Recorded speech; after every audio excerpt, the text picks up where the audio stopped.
Alrighty, I think we are up and running on this fantastic Friday live at 5 on the dot.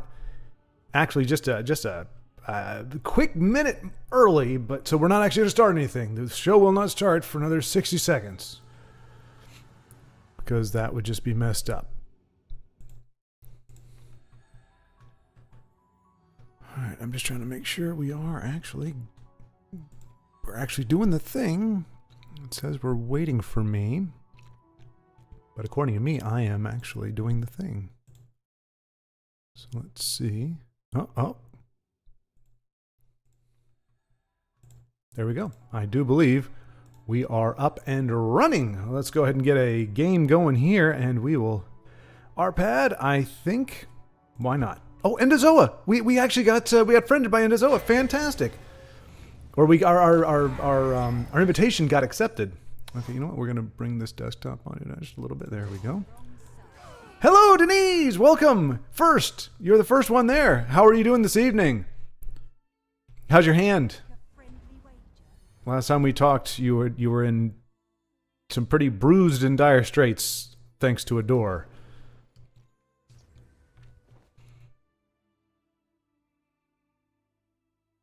And of course, that was not all that... Okay, so hang on a second. Okay, we are... All right, so we're on ladder, yep. So it's Arpad 33 against Piotrek 2000. But it's good to see you, Denise. Good to see you. This evening. Is everything... I'm guessing everything's looking and sounding okay? Everything looks like it should be running smoothly here. Game audio may be a little bit loud. Can't really tell. Hand nearly back to normal. Good to hear. Good to hear. Okay, so that wasn't... So it was just a bruise then, as you suspected. That is good.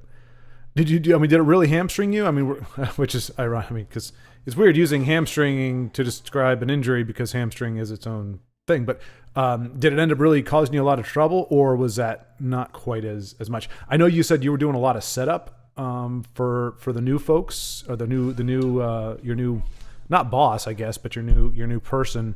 Hopefully, maybe that didn't... I'm wondering if that actually was... It was better because you didn't have to do as much with the hand, or if you'd had to do just as much. Sound is fine. Excellent. Thank you very, very much, Denise. I appreciate that. I'm happy to know it. Happy to hear it. Finally getting the hang of it after, I don't know how many of these I've done. But yes, indeed.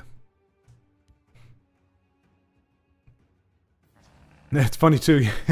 Hey, nearly back to all one word there in the classic injured hand typing. Just as much. Okay, well, I mean, were they 6 of one, half dozen of another, I suppose is the way that goes.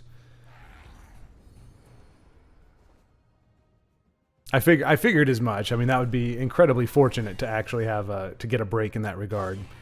So...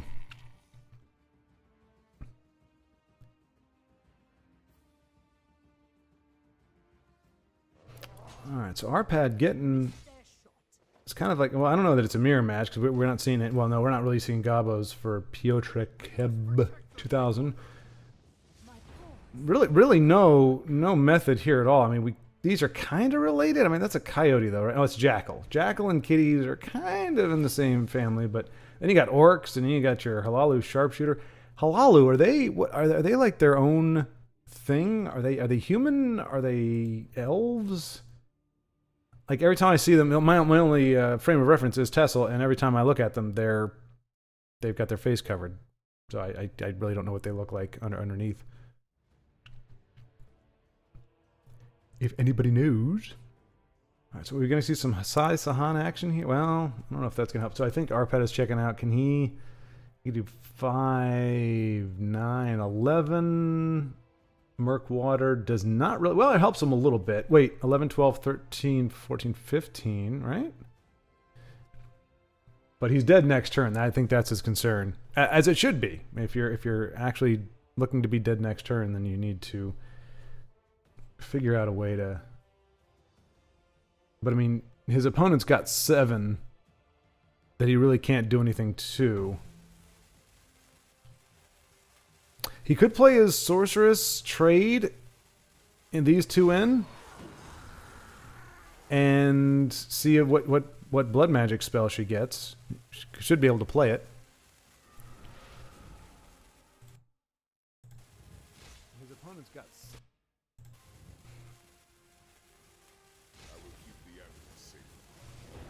There goes Sai. Okay, all right.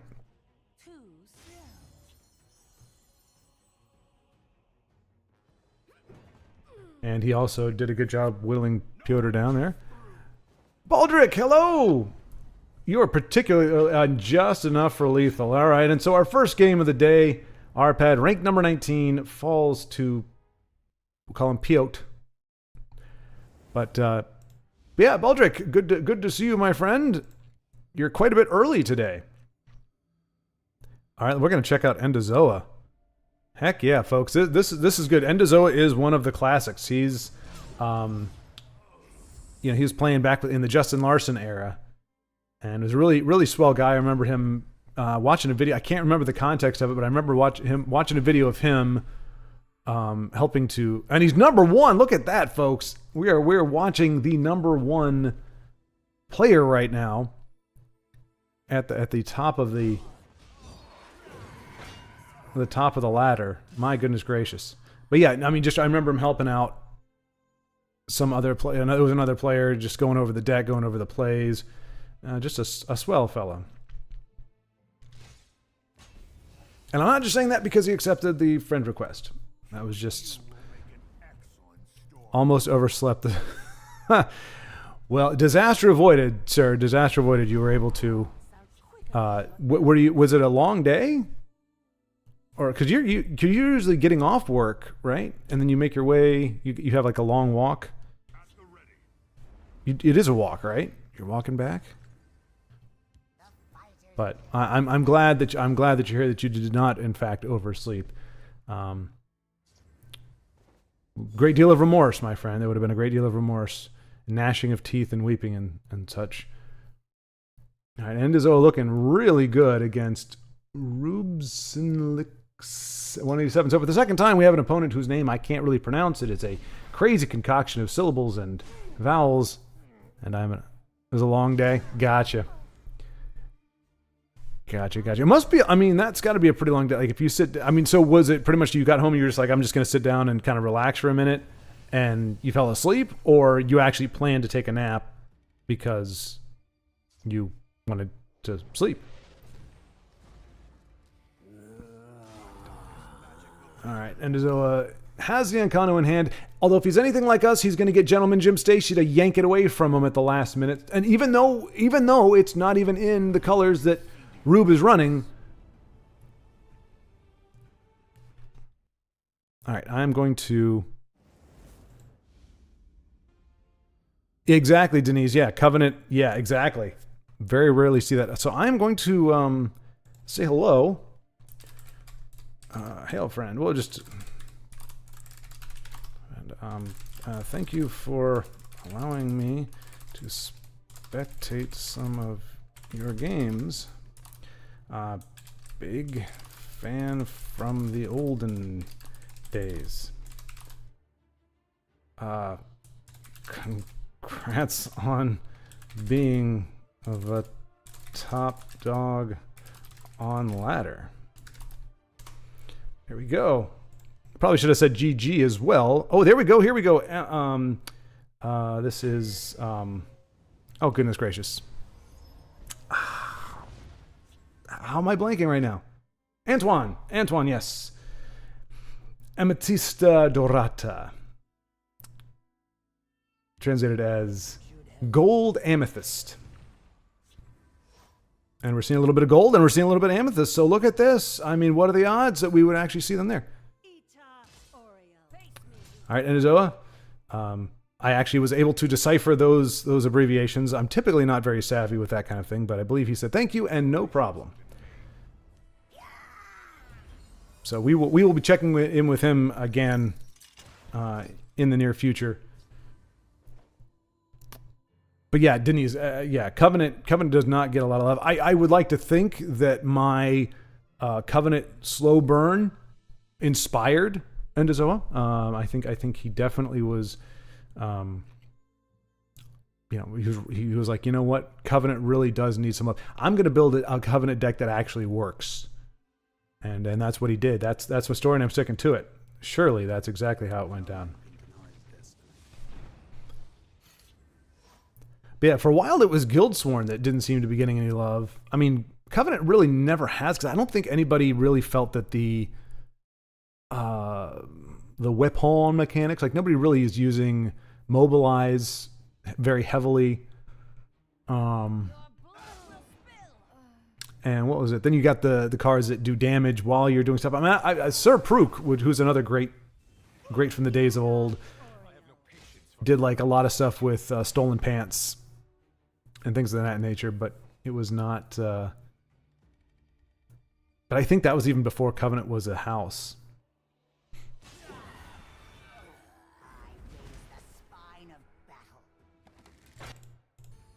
Oh, my bad, sorry. And a beer didn't help. Okay. Was it, Baldric, was it, sorry about that. Was it a beer on an empty stomach? Because beer, I mean, at least beer here in the States, we're talking 4.5, 5% alcohol. So unless you're on an empty stomach, a beer is just kind of getting you warmed up. So I'm guessing you've got a little more hard-hitting spirits. Is beer considered a spirit? I know, like, I don't know if spirits are reserved for liqueurs, but I'm going to pretend that that's the case. See, I just don't know if you had a particularly potent beverage, or if, or maybe you're just a lightweight.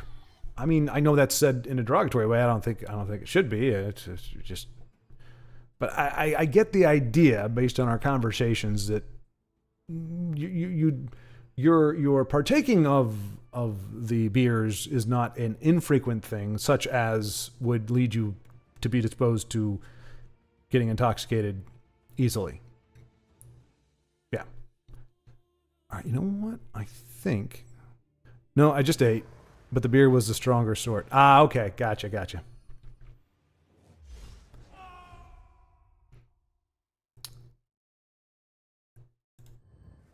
Okay. Antonio really trying to put the kibosh on this onslaught from Rhythm 18. He's got a lot of useful cards here. Mulamir could be the play next turn, because he can crush Discerning Thief. This would be one of the few times, obviously his opponent doesn't know this, but this would be one of the few times that throwing a weapon on one of your cards is actually probably a good idea. Well, is that all he needs? No, he's got one more. He's got the steel. Oh, wow, that's it. Okay. So we've got one our friends were, what is it? 1 and 2. Endozoa came out of the gate with a win, but our other... There we go. And, I mean, he's playing again, so let's go ahead and I'm going to... Again, haven't really got to take a look, but I think Death Row, I saw Death Row is up and running as well, so we will check him out after this game here. And so again, and the other thing is, again, this is a Covenant that is not running... It's not a weapon deck. Like, it's not trying to make use of the Mobilize and the weaponry and whatnot. Which I really should do that, because when I first started, I was into Battle Mage, and I loved doing the equipping the weapon thing. But it looks like Endozoa is going to walk away with this one as well. Oh, he's Arpad. I didn't even see that. Arpad, I'm sorry. I am sorry. We should be dual spectating right now. Once again, as many times as I do this, I always seem to forget to check the dual stream, because I mean it's becoming more and more common now. But I mean, initially it was like, when your friend list is only so big, the odds of you actually seeing two friends fighting each other organically on the ladder is very small. And he can crush him with Relentless Raider if he so desires, and it looks like he so desires. And that's a great little combo there. So he actually gets the 5+ ping ping. Well, no, ping and then ping, ping. Ping, ping. Nice. And I'm not going to... I want to say GG to Endozoa, but just because we're not necessarily like besties per se. And it looked like he just kind of... I don't want to... Until I get to know somebody, I don't necessarily want to just jump in. Like, we gave him a GG and a greeting at the outset. and so I don't want to be a bother there. So let's take a gander at. All right, we'll do Amarillo. Amarillo. Okay. Up against Invade. Well, that is an ugly thing to be looking at, but it looks like Amarillo is about to win this. He could have done it with Razma Dazzle, but Dazzle decides to do it with Tazcad, who, as I understand it, is despite his he has a really good voice line. He's actually saying very interesting and engaging things. It's not just mindless nonsense. All right, so Arpad, we just saw, let's see, well, we were spectating into Zoan for that one technically, so we'll check out how Arpad rebounds. Amarillo is going to run it back. Okay, alrighty. We'll tell you what. Well, Arpad's just starting it out. Oh, this is always a quandary. All right, we'll check back in with Amarillo after this one. It's Gabos, so chances are it's going to be very quick. And if it's against Orc Warrior, then Orc Warrior or Warrior Prophecy, either way, it's going to be a pretty quick game. So do we see Bloody Hand Chef? Tazzy is saying, "Roar, I'm coming to get you." I don't know. I think he's saying, "Roar, I just want to have a quick conversation," or I just want to have some positive discourse, or let me tell you about a dream I had the other night. I don't know. I don't think it's right to assume that just because he has flashing red eyes and a demonic facade that he's actually, he's being aggressive. I think we don't want to jump to conclusions. Goblins are known for being a very particularly intelligent and reserved peoples, whose number one concern is diplomacy. And number two is wardrobe. They are very big on making the most elaborate loincloth that they can. But no more. It can only be a loincloth.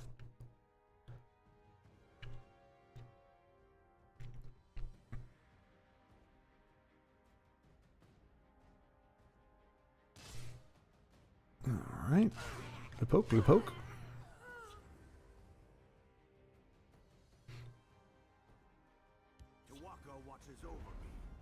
I'm sure he does. But he can't really see you because your hat is so gosh darn big. I mean, look at that thing. It's huge. It's huge. When Tawaka's watching over me, he just looks down and says, okay, I saw all he sees is a big pillow with legs. Mo, hello! Yes, indeed, Mo. It is. No, doesn't matter the time of day, doesn't matter the circumstances, wherever I'm at in my life, whatever else is going on, it is good to see Invades lose. Ugnip, good evening to you, sir. Good evening. Good to see you. How are things faring for you on this fine Friday evening? We've got a hand in recovery. We've got a nice relaxing nap, and yeah, I think everything's pretty chill here.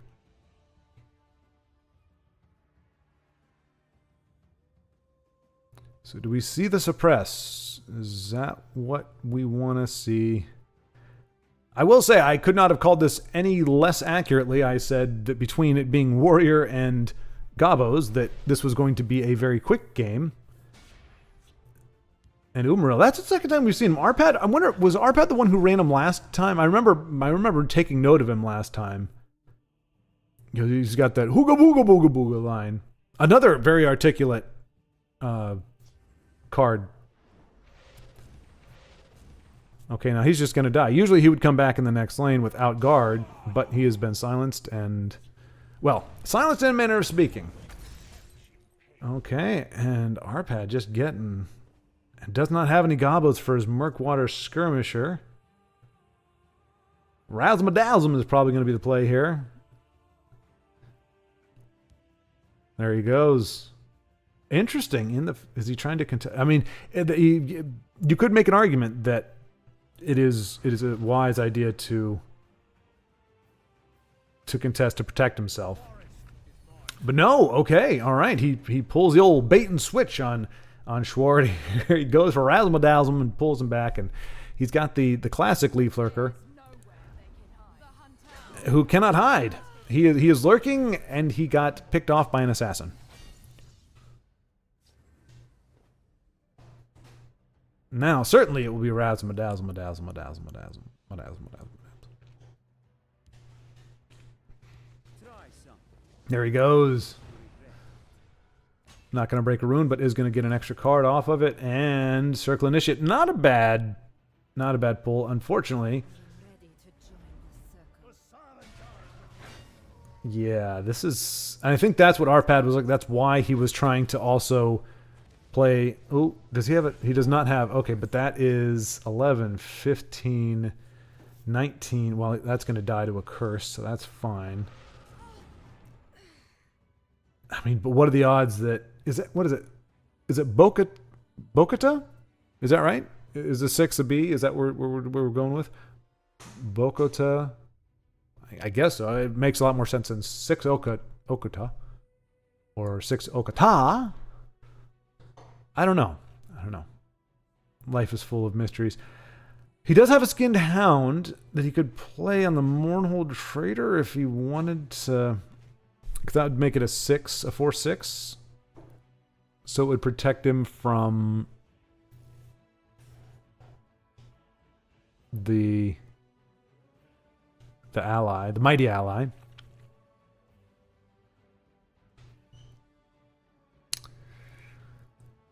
But yeah, it's a tough one because Warrior does have, as we saw with, I think it was the second game we watched, Warrior has the capability with its scimitars and another wild weapon paraphernalia.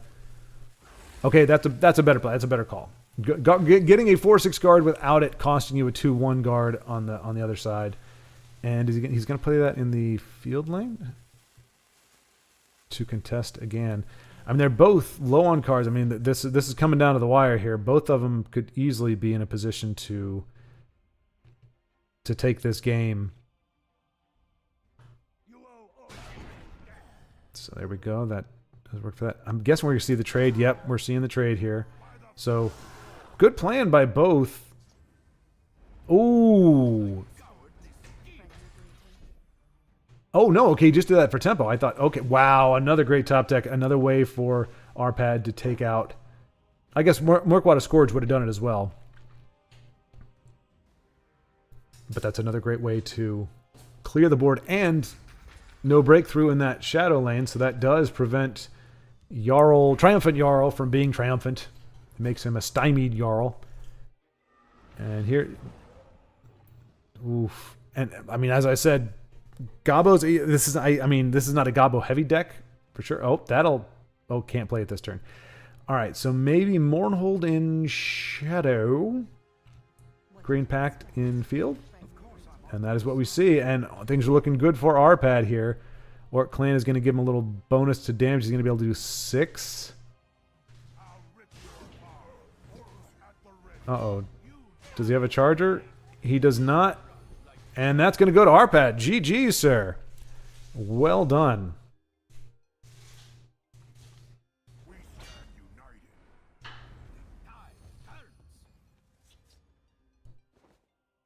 All right.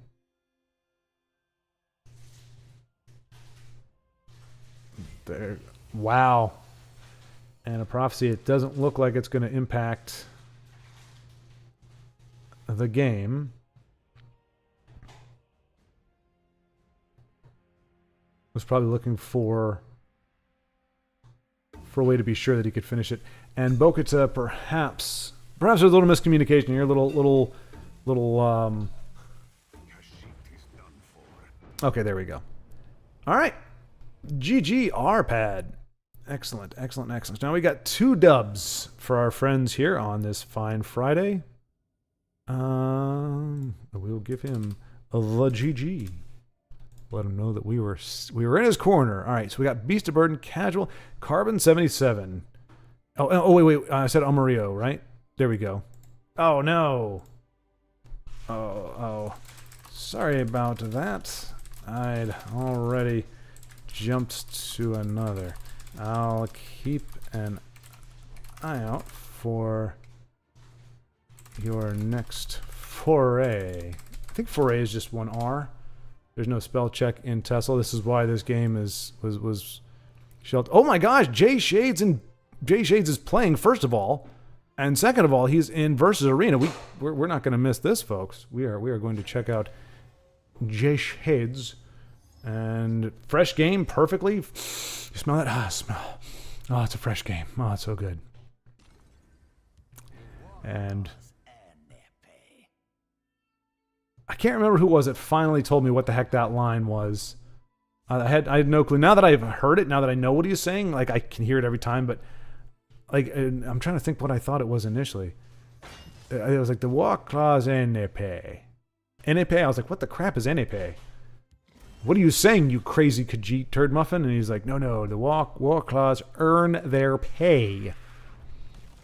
Okay, so I'm beginning to suspect that Exiloquirun may be new to the game and is not yet familiar with the phrase invade sucks.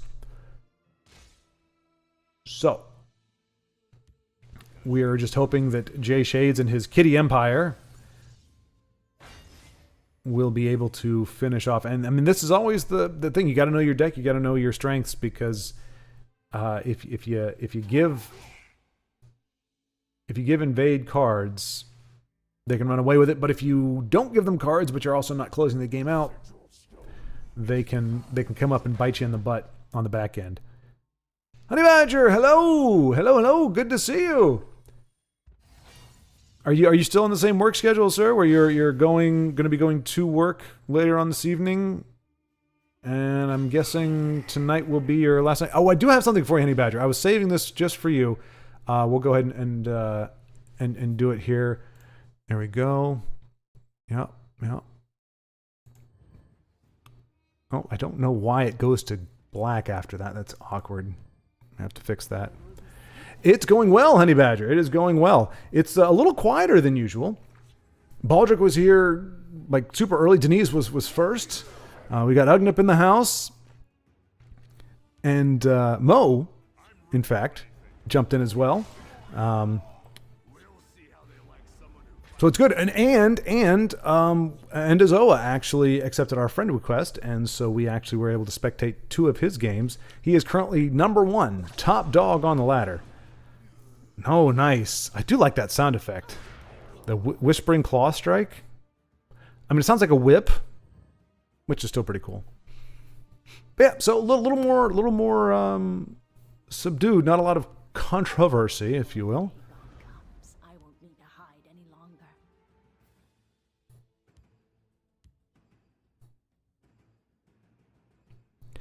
First off, that is hilarious. Secondly, I do work tonight, but it will be another month or so before I don't work on Friday nights. Okay, so this is your regularly scheduled, because I thought last week you were like, this is my last night working, or it's my last night of the week or something, but priorities. Yeah. You know, I mean, my priority is here, you know. But you know, when I'm broke and living on the streets, I will probably say, should have had a job, should have got a job, even if it means I'm working on Fridays. Which hopefully, whatever job I end up finding myself in the next couple months, hopefully it will keep my Fridays open. That's kind of I almost want to make that a sticking point. Michael Bailey, I'm being lazy. Don't want to attempt to get out of Thief right now. I understand that. I understand. Thief is a hard one. I find those are like some of the worst gateway games. We will give no quarter. I didn't ask you for a quarter.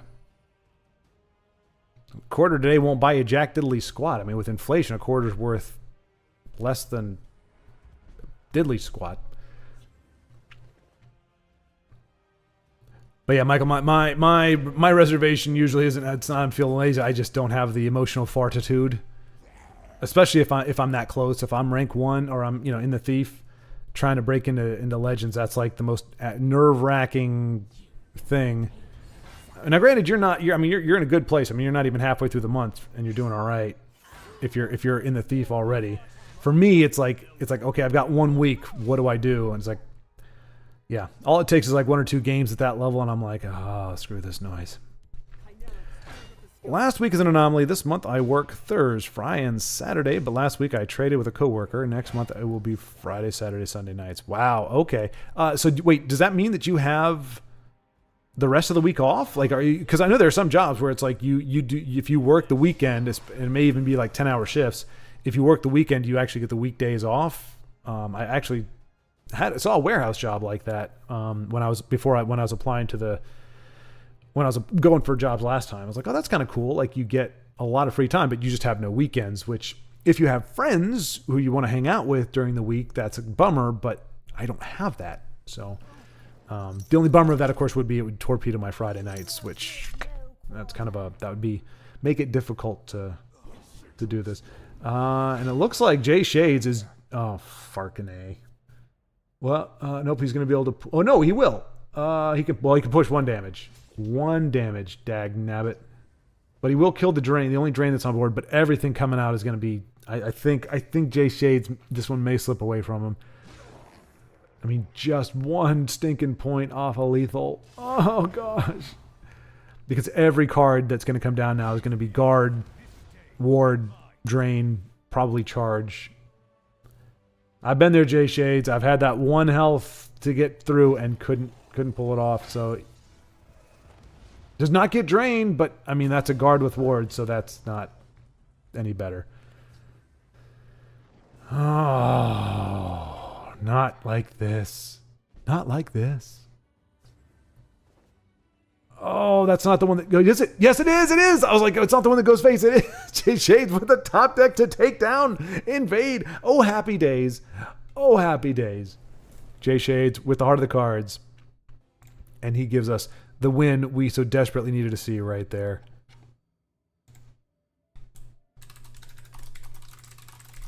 Thought you were gonna let us down. But you summoned the top deck of the night. I was gonna ask like how much, because I mean I was about to say that one of the weaknesses of that deck is it doesn't really have a lot of great reach aside from like cliff racers and things, but alrighty, so Amarillo, there we go. I told him we would check back in with him the next time we saw him playing, and that is what we're seeing. And so we are a little bit late in the process, but the game is, well, I shouldn't say it's far from over, because he is an aggressive deck on the aggressive and making good steam. Doesn't have a ton of great stuff in his hand at the moment, but it's also not terribly, it's also not bad. And he's got some really good discounted cards there. His Thief Guild Fence doing good work.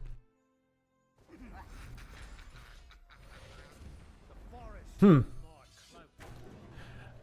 does make you think, though, if you ever hear somebody say, I'm kind of on the fence about this, you want to make sure he's not referring to a person. You want to make sure it's literally a fence, or that it's not literal at all. Wow, lots and lots of dragons doing their, I don't know, is that spitting? Is that fire? What is the theme of the I'm taking off -1 of your attack? Like what is he spitting? What is he spewing? We may never know. 312s, yikes. Oh, hang on a second. You guys creep up on me. All right. Michael Bailey, yeah, always find after 4 things get hard. I mean, for me, they get hard at 5, just because 4 is that magical place where once you get there, you're good to go. I mean, everybody starts at rank 5 at the end of the season, so it's like, for me, for some reason, at the outset, that's always a tough one, but I'm mediocre. I am very mediocre. Let's see. Denise, what about bananas? So, unless I missed a comment from Denise. Let's see. Oh, wait, hang on a second here. Oh. All right, so Denise said, you have 2 other viewers, but they don't count on the numbers, Magic and Midnight. I am happy to have Magic and Midnight watching as well. I believe one is a scarf. So I'm not sure when Body Bag says, what about banana peel? Or is that banana? Or potassium? We'll give Amarillo a GG. For it was indeed a GG, a definitive GG. We didn't get him at the very start of it, but... And once again, Endozoa. Endozoa is a discount goblins. Aha. There we go. Gobbos and cats working together for the greater good.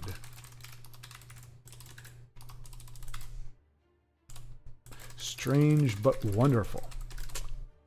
Pay less, say less.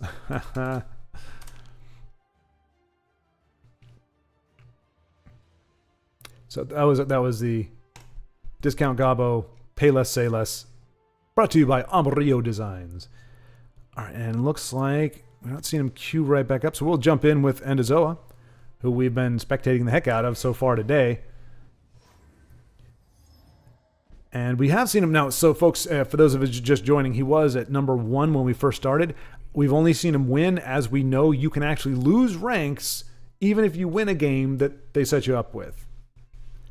So, which is crazy. That's why another reason why it amazes me when people can stay in the top 10, because depending on who the game puts you up against, even if you win, which I'm going to say is the best outcome you can have in this game, in this overall game, you can still lose a rank even with a win. So it's just all kinds of messed up. Reminds me of our college football, which is why I don't particularly care for it. Let's see. They count Ugnip saying that Magic and Midnight do count as viewers, and they do. They do. All you need to do is let me know that they're there, and that's all I need to know. Just don't tell me when they leave, because I'll become insecure. It makes me think that they won't. Amarillo was with William Rimmon. Hang on a second. Let's see what he was saying. With Rimmon Purveyor, I consume Automaton and discount everything in the deck. Oh, crap. Is that how that works? I guess it is. Cripes. For some reason, I either didn't know or forgot how... Arg!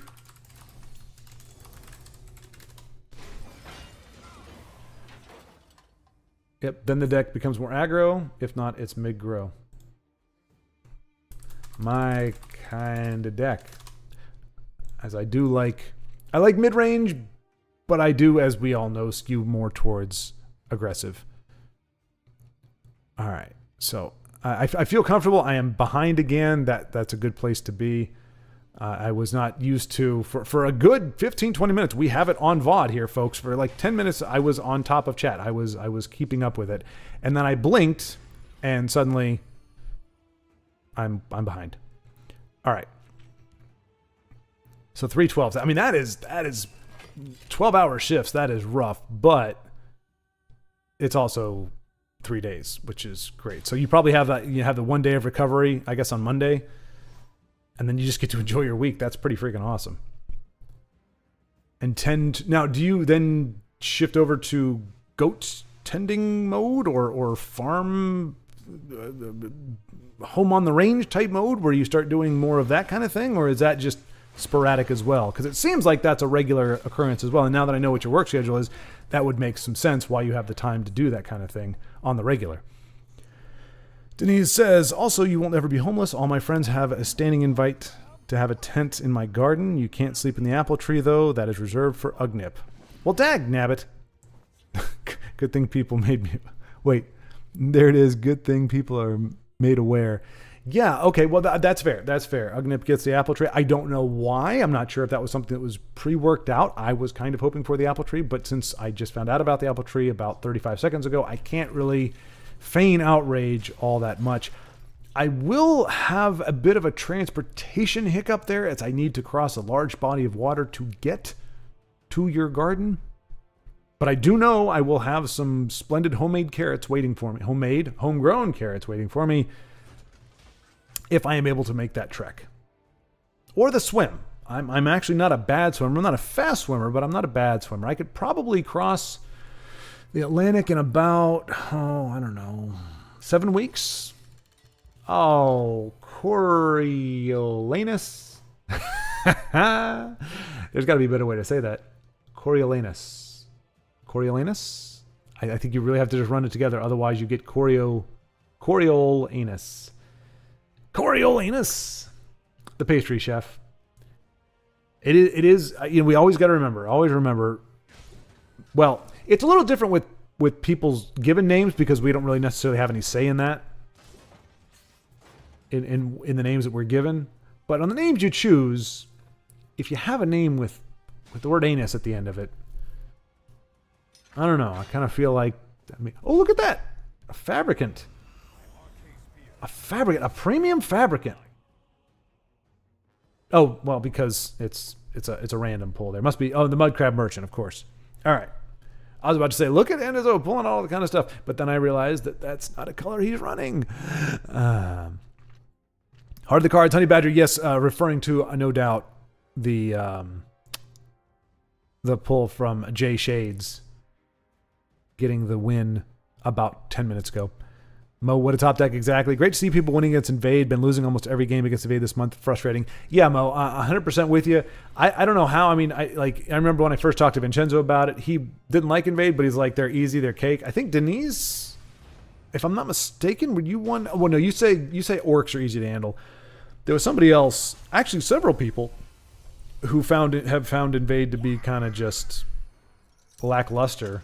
I'm not one of them. I always expect to lose against Invade because no matter how good the game is going for you, Invade is probably one of the.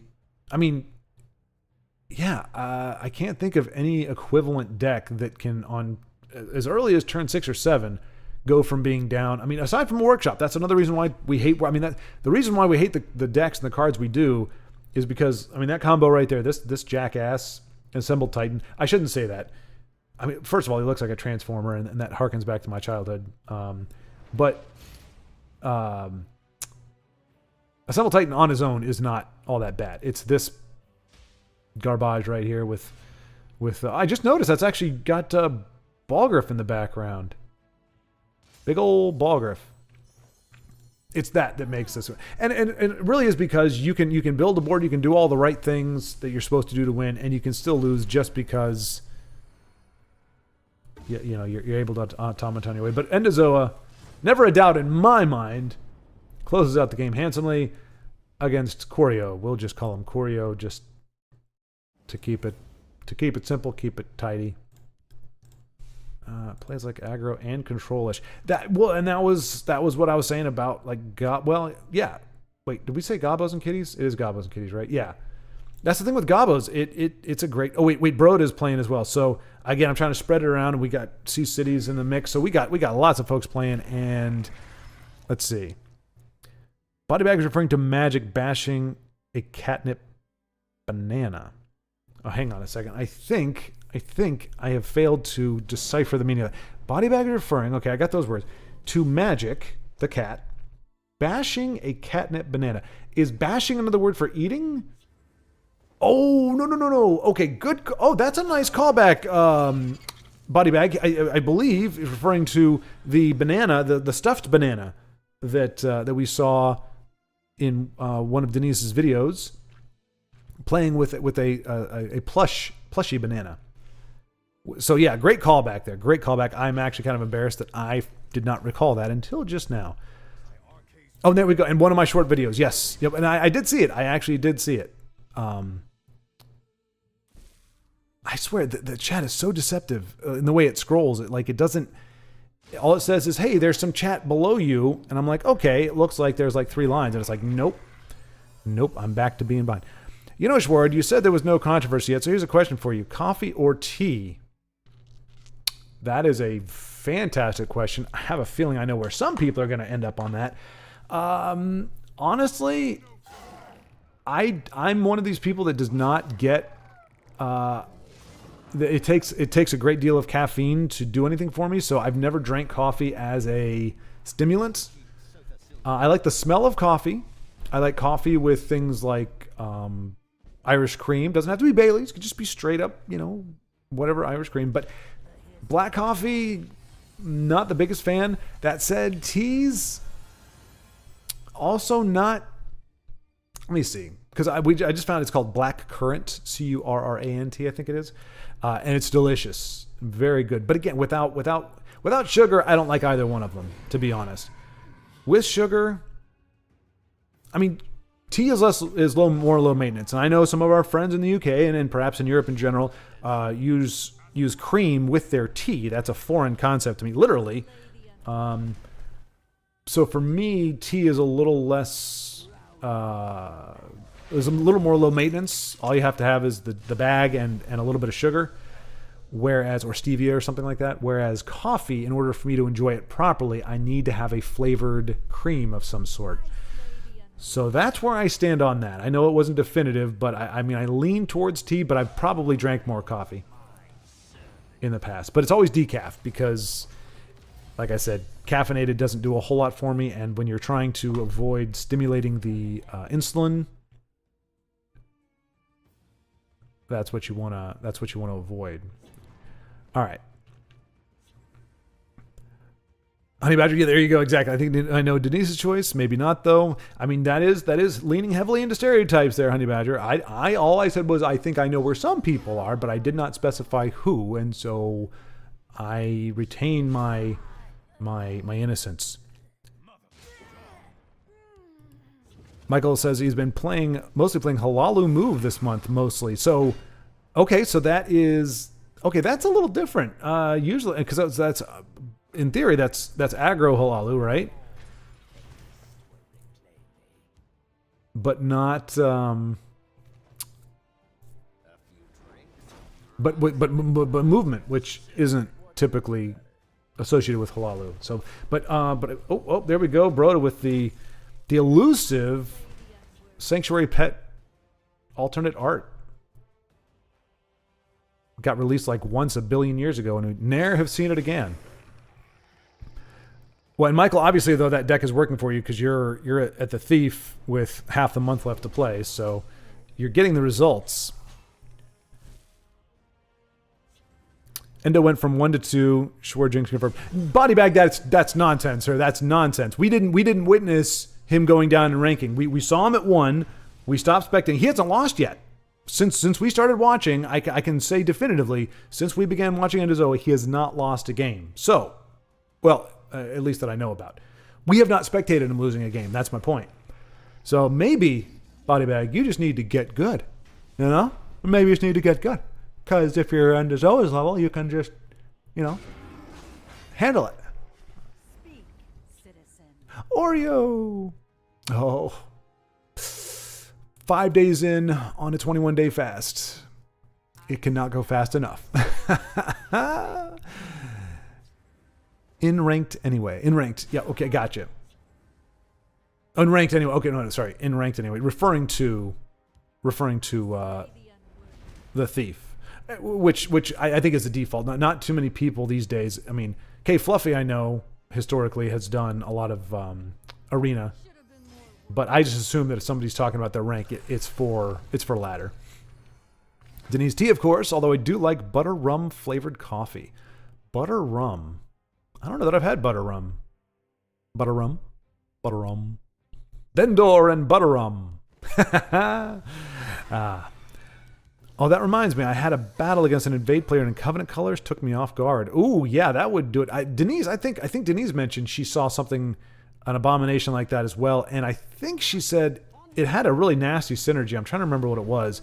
It was off colors, like Covenant, but yeah, it actually had some nefarious interplay with the mechanic, which was very smart, or I should say it was brilliant in terms of figuring out that way. But brilliance is wasted on Invade. You don't need to be smart to play Invade, so it just doesn't behoove you to even play it.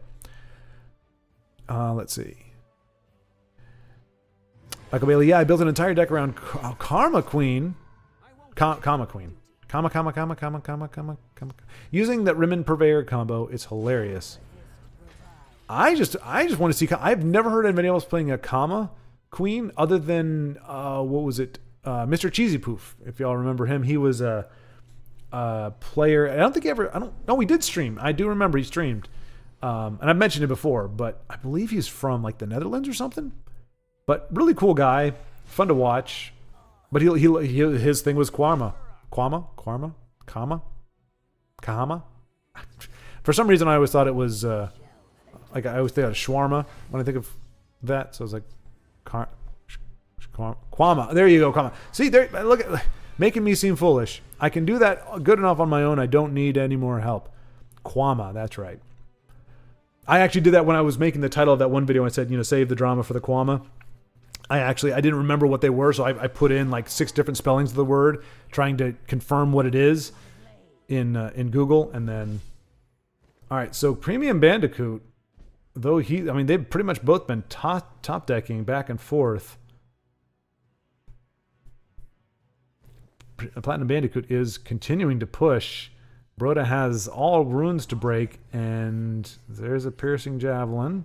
Takes off the 5-1, the 5-7, I guess. Ooh, but that's it. That's going to do it. All right, so Broda, top 10 falls to Platinum Bandicoot, also top 10. So a good game there. Wish I'd seen more of it, but that is how things go here. All right, we got Endozoa and Amarillo, it looks like, are the only two. Honey Badger's in... Oops. Honey Badger's in the fray in a versus match. We will see how Honey Badger is faring this fine evening. All right. In a bit of a predicament against CJ96. But Honey Badger sitting in a good position there as rank 4. He is with the lady. While CJ96, this could be CJ96's gateway game. But considering how well it's going for him, I don't think that's the case. Usually these games are rough. So let's see if Honey Badger can stabilize. We know he's going to take 4. No. Oh, yep. Oof. Oh, there you go. Nice. Good heads up play there. Yes. Reduces that damage to 2, provided there is no piercing javelin. No piercing javelin. Now, CJ. Oof. All right, so he's going to do 3 damage as opposed to... All right. A nice prophecy there. It's not the... He might need to play that in the field lane. Yeah. Although... Okay, so...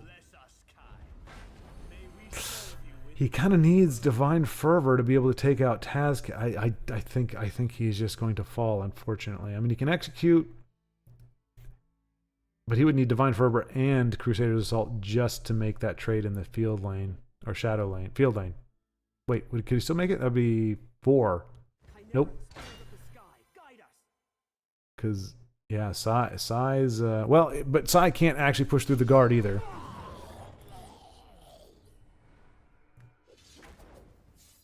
So he's making a good show of it, but and kills the guard. Yep. Okay. So and a prophecy just to twist the knife a little bit. Ouch. All right. So not the best first outing of the evening for Honey Badger, but tenacious, tenacity, audacity. Bombacity? These are words that describe Honey Badger. Speaking of which, just a reminder, folks. Just a reminder. All right. Let's see. Carbon 77. Dano. All right, let's check out Dano.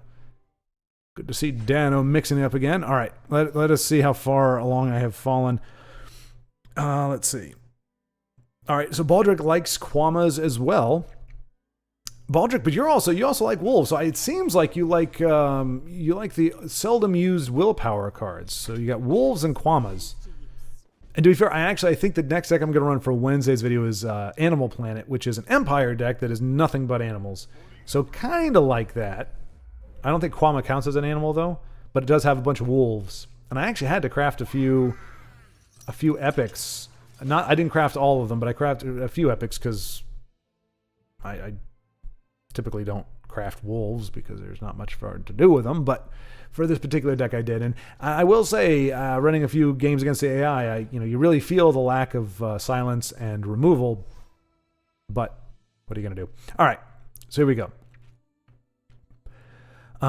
Notice another helicopter went down. Vincenzo putting in work for the CIA.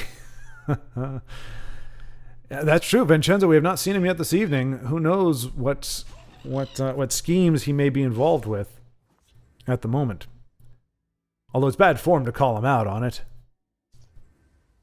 Although, is CIA like CIA? Is that looks like it would be a word in Spanish or something. Like if you don't capitalize the I and the A, it looks like CIA. CIA. I don't know.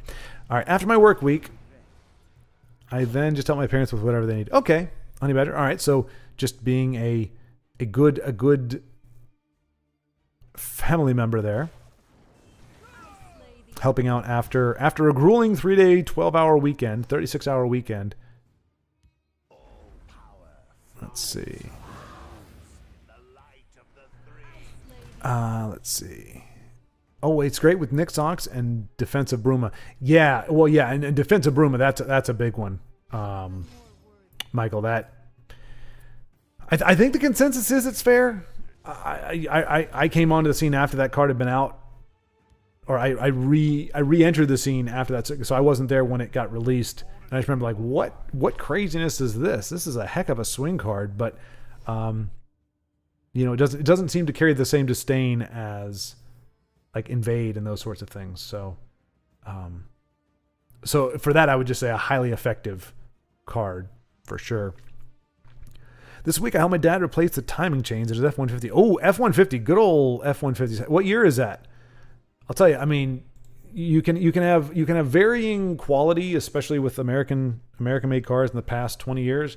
But Ford F-150s, for whatever reason, I mean, they just seem to be like the most robust, long-lasting vehicles. I mean, they're still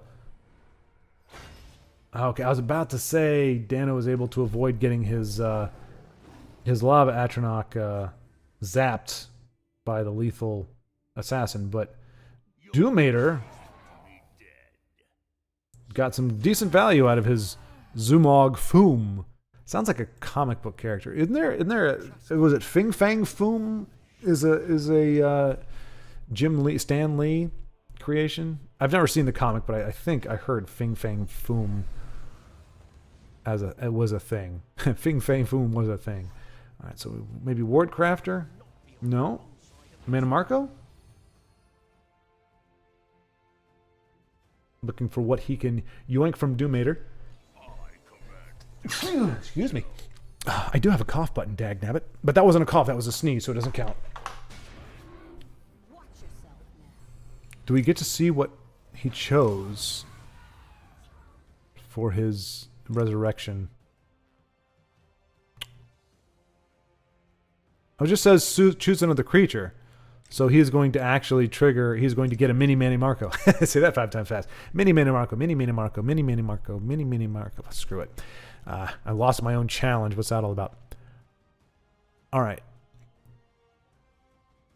Let's see. Beowulf. Hello, Beowulf. Good to see you. It's okay that you're late. It's all right. Especially if it's work. I'm going to need a note next time. Ooh. And that's a hard Zappo on, let's see, where is he going to put it? Okay, yep. Makes sense. So, and Khan will be able to take her out next turn. But yeah, Beowulf, I'm just going to need a note from work just to confirm that that's indeed why you were tardy. Because if it's not, then we need to have a talk, you and I. But welcome. Let's see. Oh, sorry, Beowulf, I missed you I skipped right over you by accident there. Nixox, all right. Timing. Oh, and by the way, Honey Badger, timing chain in the F-150. How involved is that? It sounds like a pain in the butt, but then again, most car repairs are a pain in the butt. So Mini Manamarco.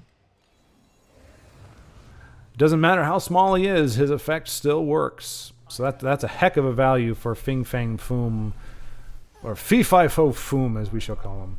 And Doomater just says, screw that nonsense. And Dano assembling a nice Dominion board and forces an early concession. Well done, sir. We will give him, our boy Dano, give him a good GG. because it was nice foom. Nice foom play. That sounds dirty. We'll roll with it, though. Honey Badger. All right, then we can check out J-Dub. All right, so everybody's coming out. So we're a little, everything seemed to be a little bit slow today in general. You know, we had, for a while, it was just Endozoa, for the most part, playing. And we had Amarillo jump in a little bit. We had a few other games here and there, but it seems like this is just one of those Fridays where it took a little while for the Tessel world to come into focus for a lot of folks, myself included. Honey Badger's asking, whereabouts in England? North, south, east, west? I believe she is... well, I shouldn't say anything. I was going to demonstrate the fact that I have been listening, but I should not answer that. Just, I don't know. Some people are very... And I'm not saying there's anything wrong with that. I mean, I would say it is understandable if people are a little more cautious about where they are. I certainly would not be giving out my address. Not that I think anything would happen. I'm not exactly a figure of import, but... you know, the general area. I mean, obviously I'm in Texas. That's fine to know, but some folks would like to keep it as ambiguous as possible. Like, I live in the world somewhere, on the round part, the kind of the curvy part of the world. That's where I'm at. Bagram, not Balgriff. He's the Earl of Whiterun. Nerd. Nerd. How dare you? How dare you? No, but that's good. That's good. I need to... Wait. Oh, did I? Oh, you're talking about... Oh, gosh. Oh, my gosh. Once again. Jeez Louise. I was on top of things for a brief moment today. Well, 20 minutes today. I was on top of things. That was so long ago. Bagram, right. I forgot. Balgriff is the Jarl. He's the guy, I think, who... Yeah. Yeah, you're right. You're right, Honey Badger. Still... Invade doesn't bother me much anymore. All the Telvanni graveyard loops shop annoy me much more. Beowulf, I would concur. I think the frequency is just there. I think Invade has largely fallen out of favor happily with the humane portion of the Tessel community. And so I think it's just not as frequent. But I mean, for a while it was you would guaranteed 50% of the decks you played against were going to be Invade. And I think that's when it reached the height of being despised. But the decks you listed, they are also on the bottom or top of my list, bottom of my like list, top of my dislike list, mostly because they are much more frequent. Denise, Honey Badger, I live on the south coast. Bam, I called it. You heard me. I slipped. I said south, but anyway. Do you want to reserve a tent spot in my garden in case you were ever homeless? Denise, you need to let them know Ugnip has dibs on the apple tree, though, because Honey Badger, I believe, was eyeing that apple tree. Honey Badger says, if I'm homeless, I would love to reserve a spot in the garden. Yep. It's going to be a very crowded garden, Denise. It's a splendid garden, but it will fill up quickly if all of us take residence there. So let us just hope that all of us do not become homeless at the same time. Or homeless at all, really. It's not as fun as you might think it is. I don't speak from experience. It just doesn't look like a grand old time. All right, Honey Badger. I think we're going to see... Okay. That was a gutsy call by Honey Badger there. Luckily, he got the heals. Lots of heals. Actually, no, I guess Honey Badger knew because he already had one Bruma down. So he knew every card was going to heal him up. That was actually a very good heads-up play. I was thinking trade in and zap him with Ancana to get this off the board, but Honey had a better idea in mind. Assemble Titan was way worse when it wasn't a unique legend. Whoa, hold on, Baldric. I don't remember that. There was a time where Assemble Titan was just there were three. You could run three of them. Oh, look at this, Honey Badger.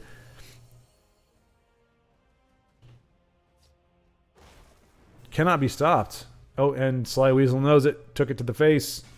And Honey Badger is obliging. And Geob, even though we didn't get to see him go off, I mean, we get to see him. It's so funny, like, yeah, he's one of the most like ripped looking dudes in the game. But it's like he transforms into something else. So let's give Honey Badger a good old GG, because that was in fact a GG, a strong performance. greats come from behind. Again, with the phrasing, perhaps not the best, but we're all mature adults, so we're not going to focus on it too much. All right, I want to get back to Amarillo, but let's get Carbon 77 in the mix. He's always there for us, so we want to make sure we bring him in the mix here. Let's see.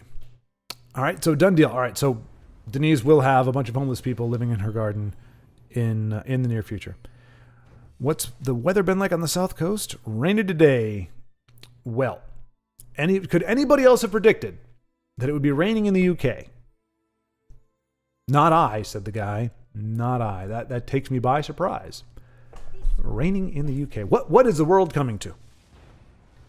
All right, Wolf, I've been queuing into Move Archer, and that's driving me nuts. Ooh, yeah. Move Archer is... Blah, blah, blah, blah. That's one of those ones that you can't lump it in with Invade, but it is...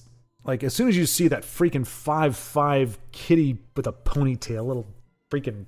Arr, as soon as you see that guy come down, either preceded by or following... Proceeded by? Followed, whatever. Okay, so here we are with Move Monk. That was the other one I was going to say. Move Archer, Move Monk, both abominations because they have that 5'5" kitty that comes out. But that one or the little Dune Ripper. Either one of those cards come down and you don't have removal, it's going to be a long day. But Carbon 77 playing a crapola. Singleton. My gosh, it's been a long time since I've had to say that word. Singleton deck. Got his Blackhand Messenger waiting in the wings to nail this guy. Amir Noir, another movement. Yep. That's the thing with movement decks. There's only so many movement cards, yet they always seem to have a ton of them. It's like you've got like 6 cards, maybe 7 cards out of, or not 7, maybe 9, I guess, possibly. Well, I guess, I mean, whatever. Maybe I'm lying. Maybe I'm overreacting. I never overreact. Beowulf, commiserating with Honey Badger, has noticed the movement archer being a thing. Honey Badger, that's usual for this time of year. It's usual for that time, that place in the world. The apple tree has a lot of foliage, so good cover. That's why Ugnick preserved that spot. I see. I would have thought it would be for the apples. That's just my thing. Ooh, sorry, kitty. Night Mother did not like you. Carbon, I would say now in pretty good control here. I mean, you got to watch out for this snowballer, kitty. And all she has to do is get drained, and things are going to get. Oh wow, was that a preemptive journey? It might have been a little early. Turn 7. Amir Noir, perhaps just. I mean, if you got it in your hand, you just want to play it. If you don't have anything else, ooh, a nice premium Blood Dragon. And it got the drain that I was talking about. Okay, so there we go. Nice heads up play by Carbon, finally taking out Pilfer Kitty, and he can kind of relax a little bit here, and hopefully, I think we might see Brynjolf come out next turn, and another movement. Let's see. Okay, so Ugnip is the foliage is the draw, not so much the apples. Lots of thinking going in here. For a completely hypothetical and highly improbable scenario, we are in fact discussing this population of Denise's garden with a fair amount of detail. Honey Badger, I usually drink coffee black at home, but I'm guessing love the flavored stuff too. Yeah, no, I would expect drinking black coffee. I could see that, Honey Badger, for sure. Just based on some of your other dietary preferences, I could see you liking black coffee. I like my coffee like I like my women, in a cup. Yeah. It's lines like that make me so successful with the ladies. Body bag. If we're talking for caffeine, coffee all day, but iced tea with a healthy amount of diabetes on a hot day is unmatched. Yeah, body bag, indeed. Well, now you're up. Sorry, I unplugged my headset there. There we go. Everything's back to normal. Okay, cord's a little bit shorter than I recalled, and a nice Nice job by Carbon 77. As per usual. Always a top performer. Ooh, J Shades and Versus. Gotta do it. It's so rare that you see J Shades mixing it up in there. So, but Amarillo. Okay, we'll do Amarillo and then we'll go with J Shades. Oh, never mind. We'll go with J Shades then. Okay. All right. But yeah, so body bag, yeah, because you're in Buffalo, right? So it's not like a you know, the, like you think of like the sweet tea, southern sweet tea, but I mean it sounds like it is. It sounds like it's the southern version of tea, which is the sweet tea, where it's like just like 6 cups of sugar for like a little tub like that. Senshi Tiger, a favorite in the Versus arena. Great card there. Never gets played anywhere else, but it is in my Animal Planet deck. Okay. Well, we had a good summer last year. This year it often looks miserable. I see. So apparently they had some non-rainy days there in the UK last year, but this year it's a little more damp. I mean, if it tells you anything, we're getting rain here in Texas, for crying out loud. I've seen, well, I wouldn't say I've seen more rainy days, or we've had more rainy days than sunny days, but we've had a lot more rainy days than you would expect in a freaking desert.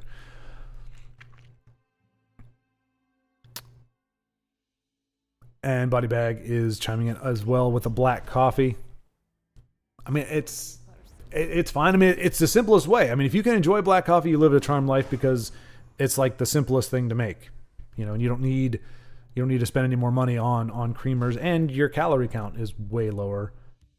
So life is just better all around if you like black coffee. But if not, then it's rough. Denise, Skelly's at legend level. Hurrah! Yeah, so that was, a long time ago. Well, there's kind of a Skelly, right? It is. Yeah, there you go. So, well, I mean, that's not on the ladder, but I'm trying to make this moment relevant despite the fact that I'm behind on the conversation. Looks miserable, like hot and dry, or just too much rain? Probably too much rain, I'm guessing. Nope. Like dark and grays as if it was November. See, I like the dark and grays. I only want like 2 days of sunshine a week. That's really, I'm fine. If I just get 2 days of sunshine, I'm good to go. Give me 5 days of kind of subdued, gloomy weather. It moves me. And the Tiger says, I want my guard back, and it gets its guard back. In an unprecedented move, Kitty grabs its guard back. And things are looking a bit dire here for Jay Shades. He was able to push his opponent dungeon crawl, Walker of Oblivion, within 11. But now he's being stymied by guards aplenty. Does have breakthrough, but yikes.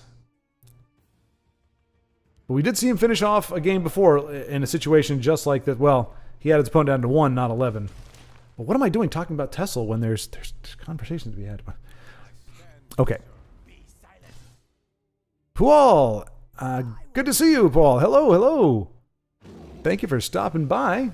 There's that ransack that he was able to play last time to great effect. You just go for face with it? He does not.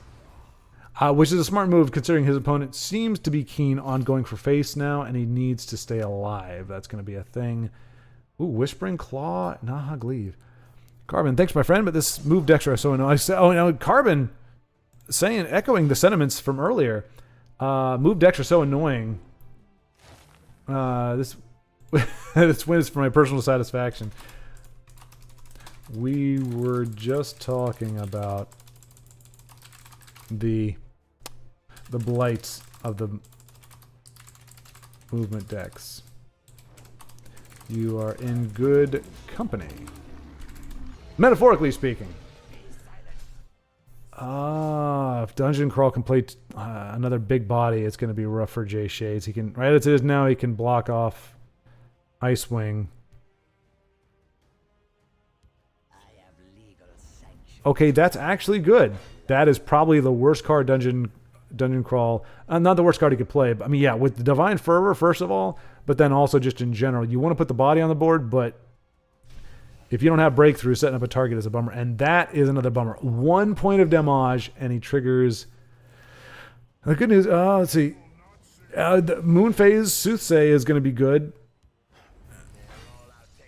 Next turn, perhaps. I was going to say come down to the 3/3 with Drain. It's got 2 guards down there. 1 guard is kind of a non-issue. Oh, does Dungeon Crawl have removal?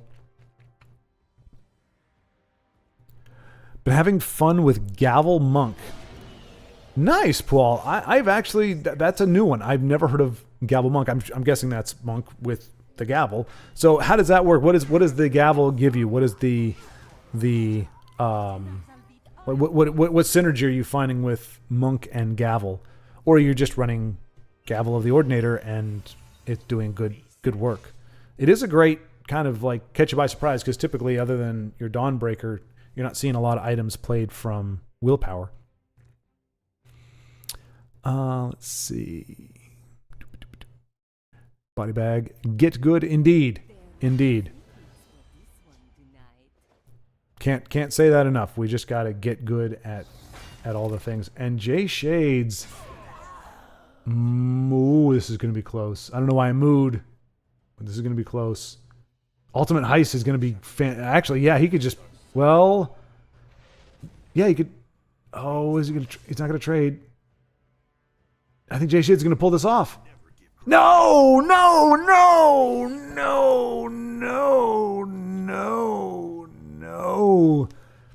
Oh, he could have won if it was not for that guard. So close. A formidable display. Oh, Jay Shades, I'm sorry, man. That stings. I feel your pain, my friend. Feel it right here and here. And actually, I could show you all. I got cooked. Sunburn. Bad. But just my shoulders. I'm wearing one of those shirts that just has the cutout for the arms. And like the rest of me has been getting sun on the regular, so I didn't get burned, but I stayed out talking a little too much on a Marco Polo. I was out there for like 2.5 hours during the heat of the day, and I came back in. My arms, like from here to just here, because everywhere else is normal tan, bright red. I look like a freaking action figure with like my arms out of socket, like discolored arms. It's all kinds of messed up. But all right, so a tough loss there for Jay Shades, but he is down but not out. I'm sure we will see him battling again. Let's go ahead and see what Honey Badger is up to. Let's see. Oh, you say I love that type of weather. Cold, dark, rainy. That's perfect. Exactly, Honey Badger. Exactly. We're simpatico. We're tracking in the same vein, which is a rare occurrence these days. But 100% agree with you there. Man, I hate this echo.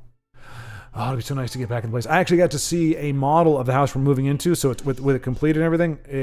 I'm very excited. It's going to be a little tighter than I thought initially, but for acoustics and everything, it's going to be great. The room that I'm using for the studio is going to have they're vaulted ceilings, but the studio room is actually a little bit lower and it's much smaller than this. And it's got carpet, which is always great. And I'll be able to hang stuff on the wall, and it's going to be amazing, but that's like 2 months away. So bear with the echo, folks. Bear with the echo. Body bag. Bandicoot beats Broda. Indeed, yep. Bandicoot, Platinum Bandicoot was able to prevail over Broda. One of our 2, I believe? Azura. Wow. I was just about to say, are we watching an arena game? Because you never see Intimidate on letter. I think it's a fine card. You just never see it. Can Honey Badger turn this thing around? He's going to be able to draw a bunch of cards. Okay, the guard is good. He might just choose to guard up on this turn and wait. 14, 16, 24? Oh, he's going to finish off with 2 mud crabs? He's going to finish off with the mud crab! Ankle stepper, go! Ankle crab, go! Yeah! Oh, death by two crabs, deuce crabs. I don't think I've ever seen. I've seen one. Yeah, I've never seen a. Wow, never seen a dew crab lethal before. It was beautiful. It was like, I pinch you once, I pinch you again. Good guys in the let's see. Good guys in a fight against the toxic decks. Exactly. I'm gonna say we're winning that fight, even though there are no metrics to back it up. Oh, I want to do winky face. All right, there we go. All right. Amario is not playing again. All right, so we're having a little bit of a false flag from there. Let's see, Beast of Burden 86. Let's take a gander. Have not watched it. My favorite premium card. Oh, there we go. Oh, wow, and we got to see Beast of Burden and finishing off with a Gobbo deck. Well done, Beast of Burden. Honestly, yeah, it's because the Mud Crab, it gives you like the wicked red eyes. And you get the animation. I mean, there's so few cards that get their own special animation. It's kind of a nice thing. So yeah, that is it's a beaut. I believe that's a southern way of phrasing things. It's a beaut. All right. So what do we have here? J Dub. All right, J Dub 1771. Let us see. Are we starting off fresh? We are starting off fresh. Excellent. We're hitting our stride here. Tribunal Invade is the worst. Denise, that's what it was. Yes, Denise, you're right. That was the one you were telling me about. That is nefarious. Denise's favorite deck to play against is Tribunal Invade with all the fun actions. All right, so Body Bag well knows the pain that she is referring to. Uh-oh. Oh, I just saw something with the Hobbit movies. Somebody's instigating. Somebody's trying to bring up something. I'm going to bank it on it. Be a honey badger, but... Honey Badger says, Denise, you would love the weather we've been having recently here in Montana. No clouds, basically in high 80s. Ooh, yeah, that sounds pretty good. That sounds pretty good. High 80s. I will take high 80s. Right now, we haven't dipped below the 90s. Starting the game with boring old gobbos. Hey, it's good to see a win, however brief. All right. Let's see. But yeah, I do envy that. Although I do like the cloud cover. Although sometimes cloud cover can actually be worse when it comes to like getting sunburn because it redirects the rays and it hits you from weird places and you don't think because it's not beating down on you. So you're like, oh, it's not really that hot out. And then you go inside and you're a lobster and you're like, oh, this is gonna suck. I'm very lucky though. Well, this is going to sound messed up. You know, it's fine. It's fine. I'm a mortal person. You all know this. So because I got really bad sunburn, I was like, since I don't got to go to work, I don't have to mingle with anybody, I'm not going to get a shower for a couple days because showering with a sunburn really sucks. So I actually abstained from bathing for 2 days, kind of sequestered myself in my room for the safety of all. And just caked on the aloe lotion. And when I finally took my shower today, because I want to get pretty for y'all, didn't hurt. I'm still bright red, but there was no pain involved, so that was good. I mean, I don't shirk from pain, but unnecessary pain is something I try to avoid because it's, by definition, unnecessary. Denise, but now lots of Invader running Thorana. Yes, when they have blue, I hate her so much that seeing her invade is just awful. Yeah, she's already kind of a horrible person, Thorana is. But yeah, came across the Thorana invade not too long ago. Carvin 77, we always win. Yes. Yeah, whether it's true or not, we always win. We have the capability to win. I have to believe that the forces of the universe are aligned with those who defy invade. And those who play invade curry the wrath of everything else in the universe. Except for Oblivion, apparently, because that's where it comes from. Which that's a fancy way of saying hell, right? Oblivion is essentially just hell. Like, we've seen the landscape. It's not pretty. All right, so... Honey Badger said that, ladies and gentlemen, is my month. How my month has been going. So I'm guessing that's a reference to one of the losses that Honey Badger suffered in the meantime between me catching up and not. But we have seen several victories since. So one of the good things about being a little slow in getting there is that I can see that, and it takes a sting away, because I know in that moment Honey Badger was suffering, but now Honey Badger is riding high after at least 2 wins that we've seen.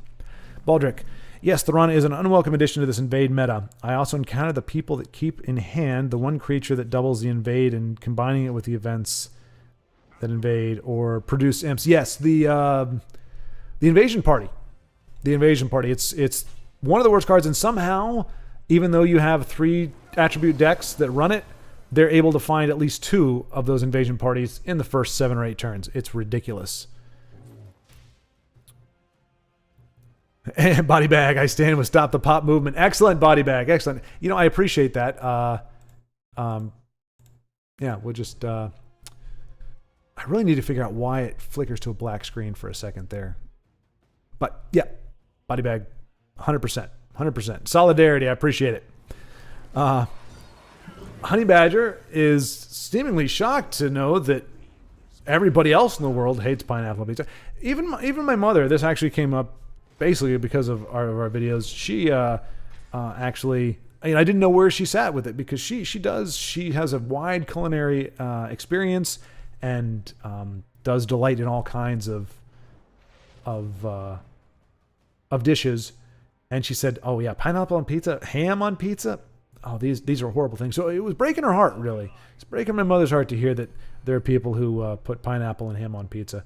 But you know, there's a lot of things we have to endure in this life. There are a lot of things that try our will, our patience, our tolerance of our fellow man, and pineapple on pizza does do that quite a bit. I need to come up with a good sound effect for that. I was going to throw the surprise in there, but after the first time, it's no longer a surprise. So I'll just have to figure out a good voice line to throw with pineapple on pizza. I don't think it's ever mentioned by name in Tessel. Maybe something like, "You're an abomination, get out of here," or something like that. I have to find somebody that says something really cutting like that. If the sweet roll could talk, it would probably say something about that. Okay, I better not run my Telvanni Zune next video then. I will do wares instead. Oh, no, you could, Denise. I don't think there's that much. Like, I don't think people are going to be like, "Oh, we just saw animals in one deck. I don't want to see in another." And we're not even running them in the same color. So if you want to, I can put off Animal Planet for the next week if you had Telvanni Zoo queued up. But I really don't think... People want more animals. That's the truth of the matter, Denise. So you can never have too many animals. Look who I'm talking to. It's you have a veritable army of felines at your abode. And J-Dub got 2 amulets down, and we know what that means. That means this is an uphill battle for Mixonis, and we might even see a concede right here, because honestly, if you've played enough Empire, you know, or yeah, enough of this anyway, you just know 2 amulets, especially if they're premium amulets, no chance. Not a chance. Vincenzo wasn't here, which means we're all going to see headlines about a world leader missing or involved in a tragic accident. Well, either that or a training exercise where somebody... I'm trying to think of what it was. Like the last big controversy Vincenzo had to deal with was... unpackaged or unwrapped leftovers in the refrigerator. So, I mean, we have a pretty big scale of things that we can expect to hear in Vincenzo's absence, ranging from something as dire as a world leader MIA, or as something as relatively trivial as getting written up for leftovers in a bad spot. Okay. Body bag. Honey, you eat pineapple on pizza and you like the Hobbit movies. Yeah, you know, there's a correlation there. I think it's to do with... They call it... In scientific communities, they call it brain rot. And as savvy and as good-natured as a lot of our friends are, some of them, I believe, if you combine pineapple on pizza with like black coffee, for example, you do get very strange affinities.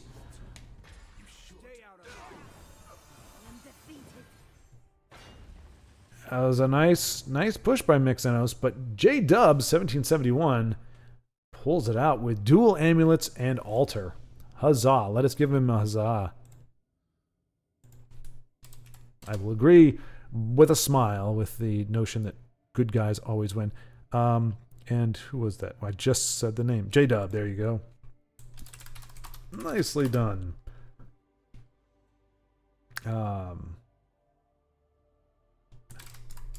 Heck of a stabilization. Amrio? Nope. Okay, so I think Amrio might be out of the rotation. Not in terms of like us trying to find him, but I think he may not be in the game. But Krakatoa in versus 2010 F-150. Oh yeah. I mean, like I said, I think even the modern ones are still like reliable as heck. But 2010, I mean, and that goes to show you that's a 14-year-old car right there, folks. 14 years old. What is antique? 20 years, I think. But hey, anytime you can keep a car over 10 years and it's running fine. Now, granted, it had to do some of that work there. That probably, I'm guessing, would have cost a pretty penny if you didn't do it yourself. It just sounds like it's one of those things like, like a head gasket. Well, that doesn't sound like a big deal, but you have to take apart the entire engine to get to it. It's going to cost you, I think, a couple grand. I think head gasket repairs are really expensive because you're pretty much disassembling the entire engine. The labor alone is just will kill you because the part costs 50 cents. But still, yeah, Ford F-150. Not surprised to hear it going. I'm guessing you're at 250,000 miles. I don't know if it's primarily like a farm use truck, then I guess it wouldn't have as many miles, but I would not be surprised if it's up in the 200s. Honey Badger, don't get me started. Have you seen Rings of Power? Oh dear. Naughty Batty Bag soaking up the controversy on Pop. Body Bag staying away from the open bag of refuse that is Rings of Power. Well done, Body Bag. Count your blessings. Yeah, I believe, Honey Badger, I remember you talking about the fact that you had actually watched it. I mean, hey, I actually had asked a gentleman. He mentioned he watched a movie. I won't say which one it is, but he's like, watched a movie. He expected it to be bad, but he watched it anyway. I said, why did you watch it? I said, I'm not asking to be antagonistic. I said, I'm really just curious. If you expect the movie to be bad, I'm glad you were pleasantly surprised that it wasn't, but why would you bother going to a theater of all places? Well, I mean, that's where you go to watch movies, but why would you spend the money to go to a theater if you're expecting the movie to be bad? And he said, I was bored. I'd seen everything else. I'm like, I guess that's fair enough, and I have to believe that is the blight that is that is showing folks or seeing folks watch a lot of these shows and stuff that otherwise would just go, you know what, this doesn't even make the list. But to each their own. Anyone who can enjoy any media, it's fine. It is a charmed existence. Oof. So Pixie 69 really putting the pressure on Krakatoa, who does have a very expensive Alduin in the wings. I think we're seeing a Alduin Rebirth cycle deck that has got the worst draw possible, and Krakatoa or Pixie 69, despite being able to push, says, I'm done. So, not get to see how that was going to turn out, but it turned out well. Okay, I can't help it. I got to keep trying. All right. So we got Beast of Burden. Raxton's observing Lanula, but doesn't seem to be. Okay, we'll jump back to Carpet 77. All right. Stirring up pop controversy during an election year. Yes, indeed. That's going to be a platform one of these days. Our politics are going to get so ridiculous, as if they aren't already, that Stop Pop will be a campaign slogan. They'll run on that platform, and it's going to be a landslide. People are they're tired of seeing it. Pineapple and pizza just needs to be done. I'll let the diss against the Hobbit movies slide, seeing as how you haven't seen the abomination, which is Rings of Puke. Agreed on Rings of Puke. Okay, so Beowulf also having experienced the horror that is Rings of Poop or Puke. I think Poop and Puke, they're interchangeable in this case. I think I prefer Poop just because it does... Well, no, I guess they're both bad, but I can handle regurgitation better than I can handle fecal matter. And I don't think regurgitation can give you, what is it, tapeworms or something? There's something you can get from fecal matter that you can't get from regurgitation. Anyway, either of them work. Either of them are apt descriptions, I believe. It was streamed on Prime. Yeah, Prime, yep. One of the reasons I bailed on Prime, I think, and Prime tells me, like, hey, you've spent $180 this month or this year so far on shipping. Would you like to go? I had Prime for like 5 years, but when I started watching the shows they were putting out, I'm like, I cannot, in good conscience, bring myself to pay for Prime, knowing that money, because for them, that's why they push it so much. For them, yes, for us, we're like, oh, free shipping is great, but for them, that is a huge, consistent, reliable income flow for them, and that's what enables them to create a lot of these shows.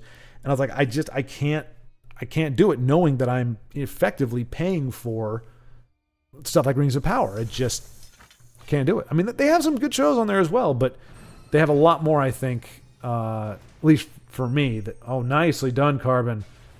No Prophecy, and pulls it off against Nerevarin 88. 2 top 10 players battling it out. One in the tower, one trying to get into the tower, and we got a nice... Another banger. I think we can use banger in that regard, right? I think that's typically used for like catchy songs or whatever, but I think we can call games bangers if they're well done. I turned it off after half the first episode. Okay, nicely done, Beowulf. So you saw the writing on the wall. You saw the writing on the wall in Elven script, in the language of Mordor. You saw it and you avoided it. Yeah. And that takes some restraint, because if I got to believe if you're watching Rings of Power to begin with, you're just like, I have nothing better to do with my life at all. Like, there's nothing better to do. I am in dire straits. I need some form of entertainment. And if you're in that mindset and you watch it and you still go, I just can't, then it truly is a grotesque situation. Curved part of the world? Good one, Schward. We all know the earth be flat. Body bag. You know, the whole flat earth thing was a lot funnier before I think I've told you guys, I met 4 people in the course of a week. Well, 2 weeks, because I was doing training. 4 people who were very adamant, very ardent believers in flat earth. And they said some other bizarre things too, but anytime I was like, wait, what? They said what? And I was like, wait, this is a flat earth conversation. So, or if somebody with it really, I hate to say it, but it does create a prejudice or a bias of sorts. If you tell me flat earth, and this may be controversial here, I don't know how many folks actually are torn, how many folks are like trying to see what the evidence is going to conclude. For me, I'm pretty much set in my beliefs regarding that, the spherical nature of the planet. So for me, if somebody does unironically try to have a discussion about flat earth, it does. What am I hearing? Sorry, there's a little bit of machinery going on in the background. I'm just glad it wasn't my system. I was like, it's not coming from the game. Where is it coming from? So is the air conditioning unit? Oh no, it's a coffee maker or something. That's fine. We will make it through these trying times. Let's see. Also, moon is cheese. Now that might be true because, you know, space keeps everything very, very preserved. And I mean, the moon looks like cheese. I mean, we all know cheese is luminescent whiteness. Mozzarella. Oh, but maybe they say that because it's supposed to be Swiss cheese because it's got like, but they're not even holes in the moon. They're craters. I don't know. The cheese master comes from the moon. A little known fact. There you go, Baldrick. Bringing it back into Tessel. That's what we need to do. Oh my gosh. I legitimately thought when I was younger the moon was cheese. Okay. Now, Honey Badger, when you say younger, do you mean like 20 years ago or do you mean like 2 months ago? I'm kidding, of course. I give you a good ribbing because of our never-ending battle against about pizza, but I know, or I think it's safe to assume that you've known for at least several years that the moon is not made of cheese. Oh, thanks to Tom and Jerry. Oh, I did not see that. I didn't see that episode. I used to watch Merry Melodies and Looney Tunes, I guess, were the different versions. But I don't remember a Tom and Jerry where the moon was portrayed as cheesy. But, that's why we got to be very careful, folks. We got to be careful about what we watch. If you're watching Tom and Jerry, there is no Acme Labs. If you want to get rockets and things of that nature, you're not going to be able to get them as easily as they do in those. And yes, the moon is not truly made of dairy. Move decks are okay as they draw actions and no creatures. I think she's saying as long as they draw actions and no creatures. Yeah, Denise. I think you're thinking of it the way I do, which is if I were to build that deck, I would have nothing but a handful of move cards and no creatures to play. But I think as we've seen, our opponents are quite able to play a card that benefits from move and then play like 25 move cards that just end the game. Just like that. A nice win there as well. Another poison deck almost got me, but today good guys win. It is a good day to be alive. All right. I feel so dumb. I forgot who did we literally just watch? Was it Carbon? I think it was Carbon, right? All right. So let us see here. All right, Broda. Oh, Danish. All right, let's check out Danish 04. We have not seen Danish 04. But why did your name have to be Danish? I'm so hungry. Oh, let me drink some of my liquid nothingness protein.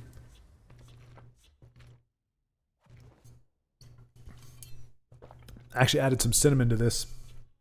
It's like a protein mixed. Cinnamon helps. And cinnamon's good for you. PSA.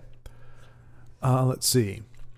Honey Badger, the move decks I've run up against are always Caravan Dude on turn 2 or 1 with the ring, and then Dune Smuggler, on turn 2 or 3, followed by Bewildering Speed and Dune Ripper, etc., etc. Yeah, and then whatever that monk's name, whatever that... all I know is he's wearing like a karate gi or something, and he's got a little ponytail. That guy usually comes out on curve as well.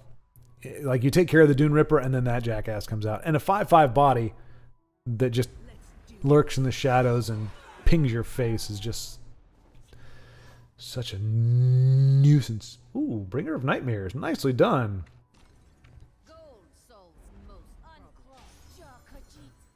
Which I have to hope that he lives long enough to play it. Alive at 5. That's actually funny. My mom actually thought that's what it was called as well. She wrote it on the refrigerator just to remind herself that, I said, this is pretty much the only time where I have to do it at this time. And she wrote alive at 5. I was like, well, she's not wrong. We are alive at 5. If you're here, we are all alive. However, we leave the A off and we are just live at 5. Let's see. Silt Strider gets too little love in move decks. You are right, Baldric. I don't think I've ever seen Silt Strider. Oh, no, we just saw it recently, right? But yeah, it does not get a lot of love. Antoine, in fact, I love using Dune Smuggler, but I never play Caravan because I don't like him, and above all, because I like the surprise effect of the movement. Ah, okay, so Antoine preferring to do the sleeper movement, where it's like, surprise! I'm moving on you, and you didn't even realize it. So why don't you like the Caravan? You said you don't like him. Is it the card art? Is it the nature of him? Is it what is it about him that you do not like, Antoine? Because I've never heard anybody not like Caravan. Wait, yeah, because the Caravan is the guy in the wagon with the sky going over his head, right? Because the one that the 2/2 that it's like kind of hanging on his sword, and every time he moves he gets +1 or whatever. I don't think anybody plays that guy. he doesn't get a lot of love either. That's why Mud Crab Ankle Snapper is my favorite premium card in the game, hands down. A humble card. It is a humble card in many ways, but that's what makes it even more special that it is your favorite card in the whole thing. Not even a unique legendary. Not even a legendary. I think it's just a common, isn't it? But yeah, no, I agree. It is a Ankle Snapper is great. Ankle Snapper fun with Pilfer support. Oh yeah. Good call, Denise. Yeah, with the Thieves Den. Yeah, I never thought of that. But yeah, he comes down and he automatically becomes a 4/3. Not too bad. I don't think I've ever seen that combo go off, but that's a good call. Yep, one of the few cards with a great summon animation. Yes, indeed. Short is slowly catching up with chat. Quick, write something. Darn you, Baldric. But you're wrong. I guarantee you I am not caught up. It looks like I am. My little bar thing is like literally like this far away from the arrow down. The scroll bar. It's that far away, but I guarantee you as soon as I scroll down, it is going to be like a page up. Ooh, on a serious note, pancakes or waffle? Okay, for the next two live at 5s, I'm going to need you all to kind of go a little low key on the food. We've already got moons made of cheese. We've got pancakes. Oh my gosh, that sounds so good right now. Oh, I want pancakes. I want pancakes. And it's only going to get worse. Where I'm seeing peanut butter now. Oh my gosh. Just want to eat food. But that's not going to happen. All right.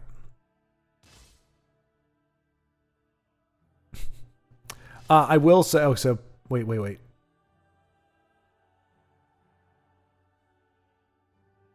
So I'm going to say for me, pancakes number one.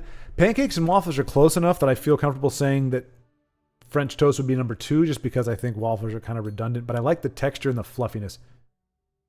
Okay, body bag. I don't know what kind of pancakes you've been having. Maybe you have been getting cardboard pancakes, but they are by far the most delicious. Now you can have different kinds. Like there's buttermilk, there's buckwheat, there's a bunch of different pancakes, but I'm talking about the soft, fluffy ones that just when you see like they drop on each other and they just kind of boing. Oh, why am I doing this to myself? Waffles don't do that. They're like bricks. They're technically harder just because of their structure. They're squares with mini squares in the inside. Waffle, they're just the inferior version of a pancake. That waffle is a try-hard. Waffle is, the pancake. Well, that's just too easy. You just dump the batter on the thing. No, we got to make it fancy. We got to make a contraption that you can't make a waffle unless you have this thing, because it's got to be able to put the little indents and everything. And it's a try-hard. A waffle is a try-hard pancake. You heard it here, folks. That's all there is to it. All right. So body bag, pancake tastes like cardboard. Well, the ones made of cardboard do. Waffles superior. I think you and I have a different definition of the word superior.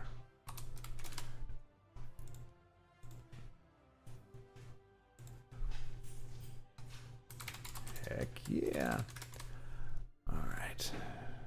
I'm hoping that we can cycle through all the food discussions here before I get back. All right. We will check out Broda again. So another game with Azura. Let's see. Does peanut butter belong on any of them? It can, Honey Badger. I would say pancakes. I mean, I don't prefer it. I like to taste the deliciousness of the superior pancakes and even waffles. But I have had them on there and they're not bad. I think they particularly go well with French toast. But yeah, and syrup, of course. Or syrup. I've heard people pronounce it syrup. I chuckle at them, but they do call it syrup. But I will say syrup. So definitely syrup. Real maple syrup or generic fake stuff. I mean, Aunt Jemima, I mean, so it sucks. And I know we've got some Canadians up in here. I'll be honest. Maple syrup is one, like I'll eat it. I enjoy maple syrup, but I kind of grew up a lot eating the other stuff, and it has a distinct flavor. I'll tell you right now, though, hands down, the best syrup ever is the butterscotch syrup at IHOP. Their pancakes are okay; they're serviceable, but the butterscotch syrup is the bomb diggity yo. If I can herald back to the 1990s. Another workshop. What, Matt? Oh my gosh. This guy's entire house is nothing but workshops. All right, Dungeldirian?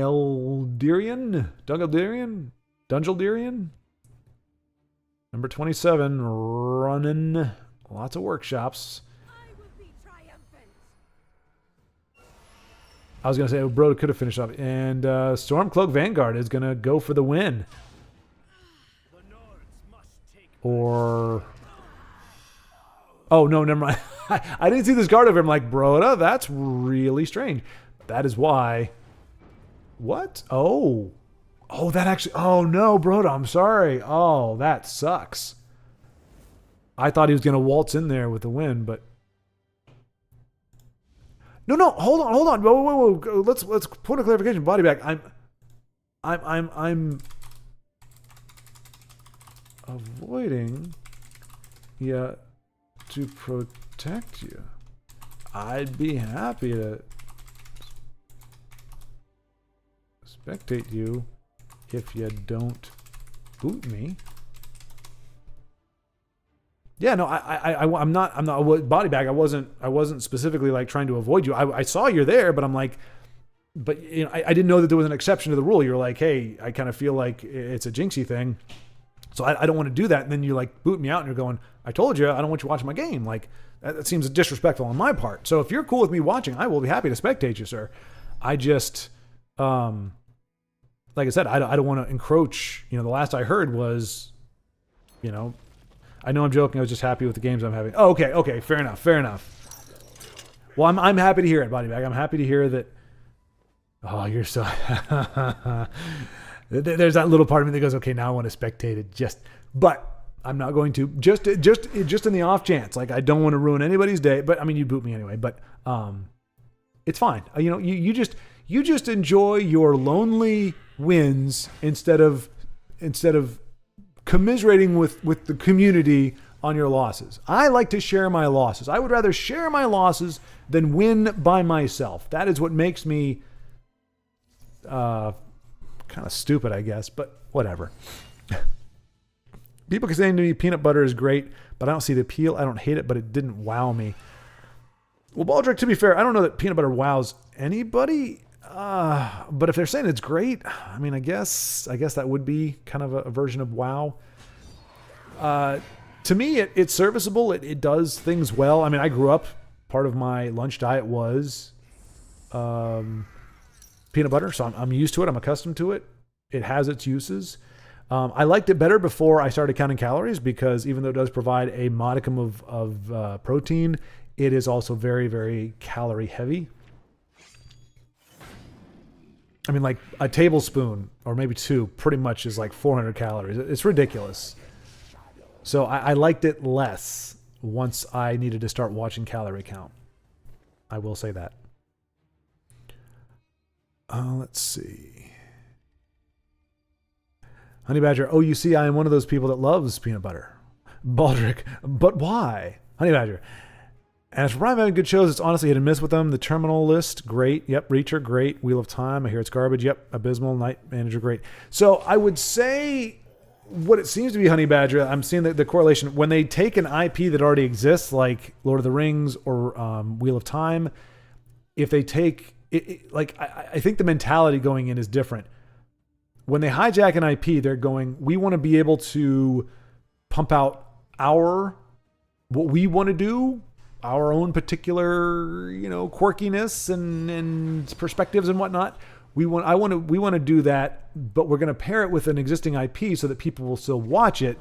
Because if we don't do that, nobody would want to watch what our stuff is because our stuff is garbage.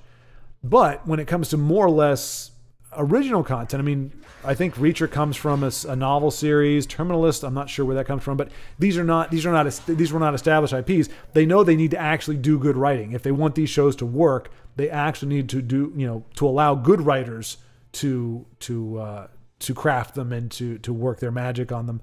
Whereas the other ones are going, okay, we're just going to rely on the name recognition alone and have some really crappy writers and ridiculous people involved in working on these. So I think that's the correlation we can see there. But you're right, they are hit or miss. I mean, I actually have the first season of Reacher, and I might even get the second one. I'll have to read some reviews and just make sure they don't stray too far from what they've established. But I think that's the rule of thumb. If it's a property you've heard of and it's on Amazon, stay away from it, because they've handed it over to people who have no business getting anywhere near a production. But if it's something that doesn't have the name recognition, they're going to work for it. Bangers are also sausages. Yes, Beowulf. I've heard that. Bangers and mash, I believe, is the phrasing that I've heard.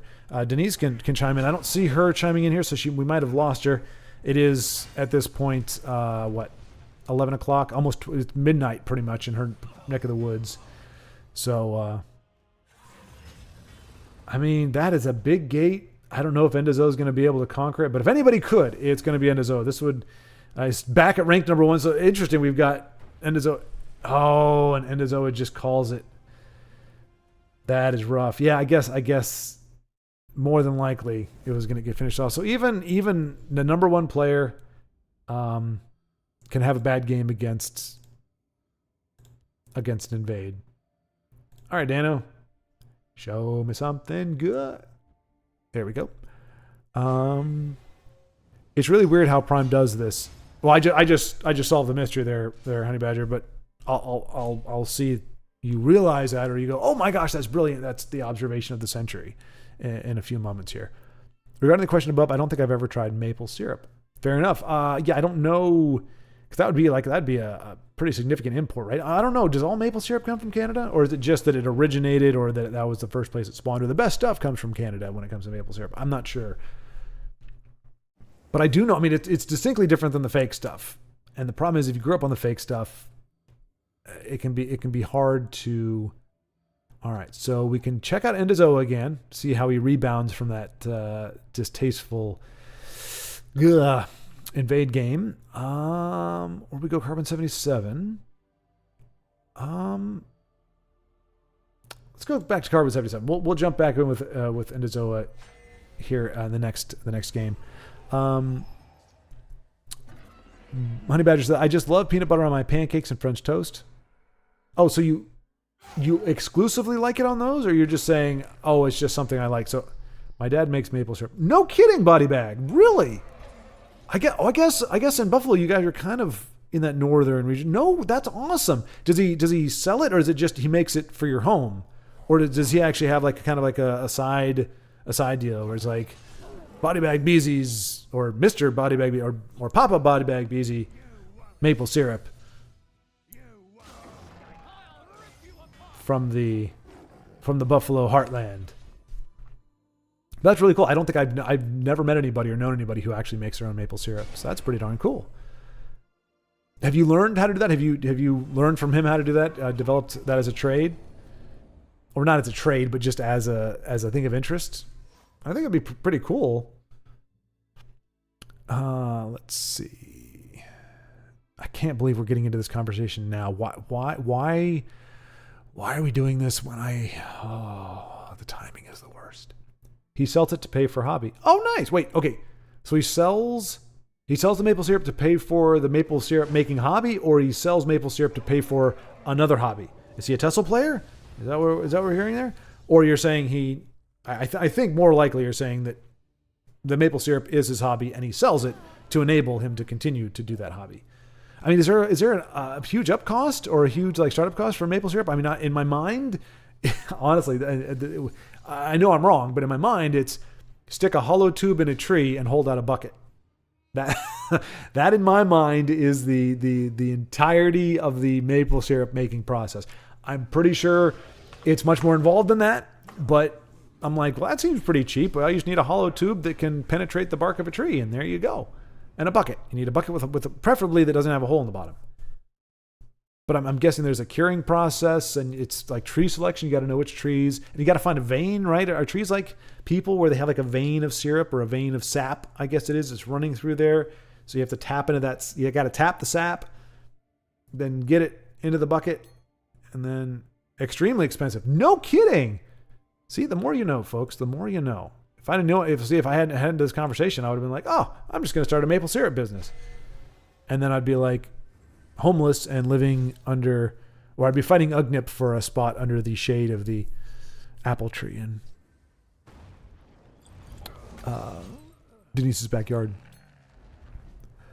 When pancakes are hot, the peanut butter begins to melt, and it's just so good. Yep, that is a good moment there. Pancakes, when I want something sweet, it's like dessert dish to me. Yes, toast is toast for when I don't have time to make something else. Well, so French toast has a little more. It's like the eggs, I think, right? Eggs, and you batter it a little bit, so it has a little more robustness than just toast, which is just butter or just bread with a bit of heat. All right, so burn assassin. Oh, a piercing javelin. That is no bueno. Dano's that's a lot of runes to break against burn assassin, equipped no doubt with lightning bolts aplenty. So we'll just see if Dano can race the clock. Oh, I hate being right. Well, I mean, not that I was wrong. You know, it's not that it was a stroke of brilliance to call that, but you know, you say that, young lady, but wow, Dano, look at that. So this is 15, 16, 19, 22, 23, plus 2 lightning bolts. So he's got lethal this turn coming up. Oh, piss.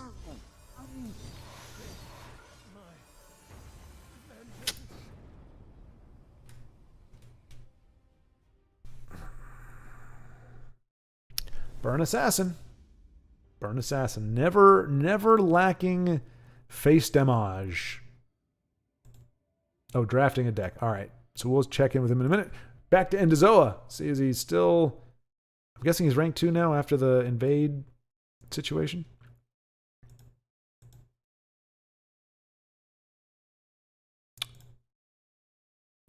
I don't think that was a boot. No, okay. Just... All right, so we got Danish again. Guitars on bass! Nice guitar. So he's actually running the gauntlet. It's our first gauntlet game of there against Eiffel Goblin. I wonder what Eiffel Goblin is running. Okay, did not see the word wall. Kind of was expecting goblins.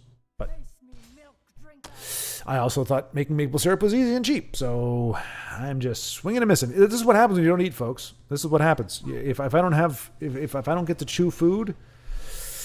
But even then, I think when we start back, when I come back, we're going to be doing carnivore. And we found some really cool ways to make it, interesting, but that means probably few, if any, pancakes or waffles will be in my future for a while. But I'm going to live vicariously through. Oh, no, I can't. Oh, I want pancakes right now. I really do. Desperately. Short, whenever he reads this, we'll probably freak out when he reads this. Pancakes are really good with peanut butter, fried eggs, and sausage or bacon or venison. Why would I freak out about that? These are all breakfast foods, Honey Badger. These are all rational, reasonable things. I noticed you didn't throw pineapple in there. I don't know why. You have such an affinity for it. You love it so much. Why don't you marry it? But no, I mean those are all breakfast foods. You can get those on a single plate. Like anywhere you go to a Denny's or wherever, you can get the Grand Slam breakfast. It's going to be pancakes, bacon, eggs, sausage, all that stuff. They're all breakfast foods, and I'm one of these people. Like I'll chop stuff up and mix together. Now I typically don't pair pancakes with them. Like I'll have them I can eat them on the same plate or eat them at the same time because pancakes are sweet and the other ones are salty. So it actually is really good. Venison, I haven't had a lot of venison in my entire life, to be honest with you. That's not by choice. That's just it's harder to get a hold of.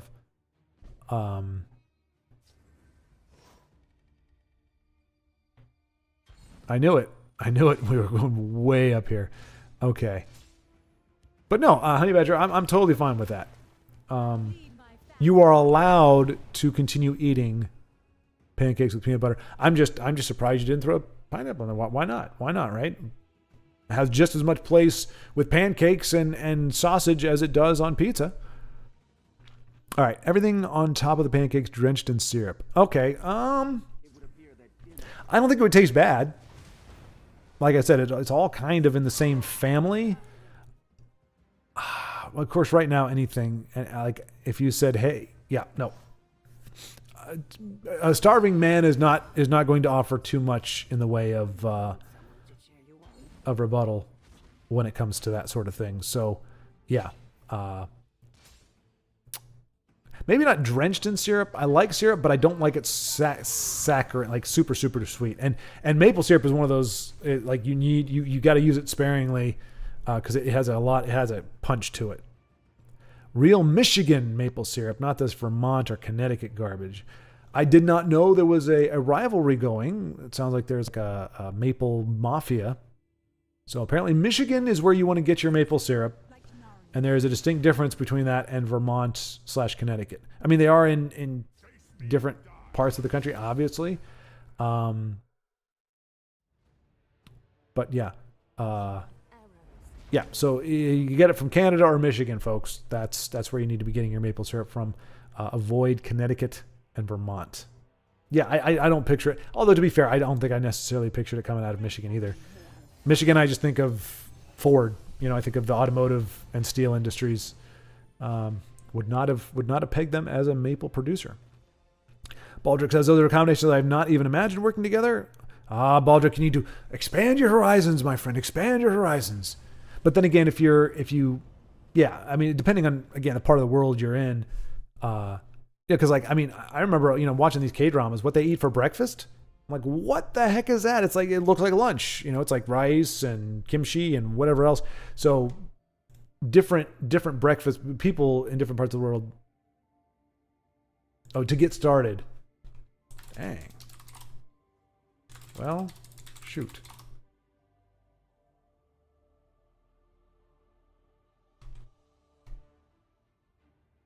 Good to know, though. I appreciate it more. That's a truth fact. All right.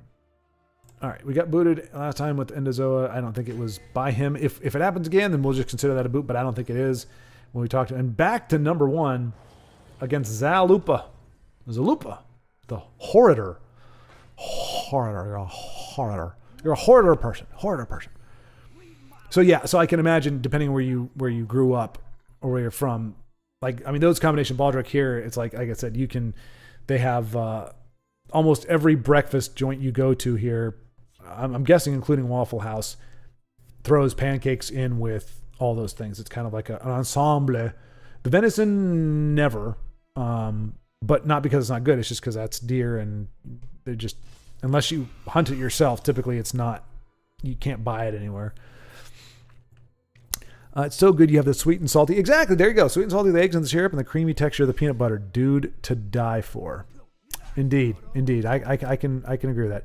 Here's a wrench in the machine. Sourdough pancakes are phenomenal. Of course. Hot cakes, hot takes. That's what we're going to call this little segment where we visit with Honey Badger, who once again comes in after saying a bunch of rational, sane things that pretty much any warm-blooded human being could agree with. Has to call out a sourdough? Why? Sourdough pancakes. That's an oxymoron. It's an oxymoron. Why would you want sourdough with pancakes?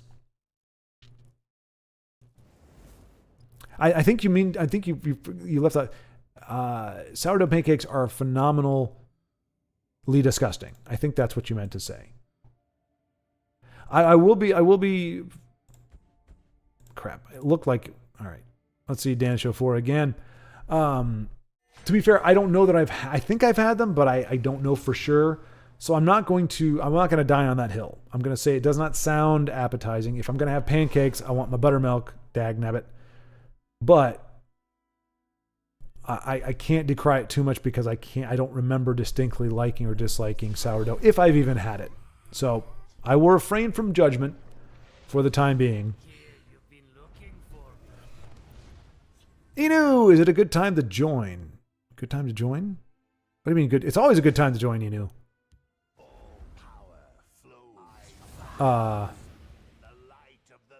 Well, I put it this way, Inu. It is a good time to join if you're not hungry.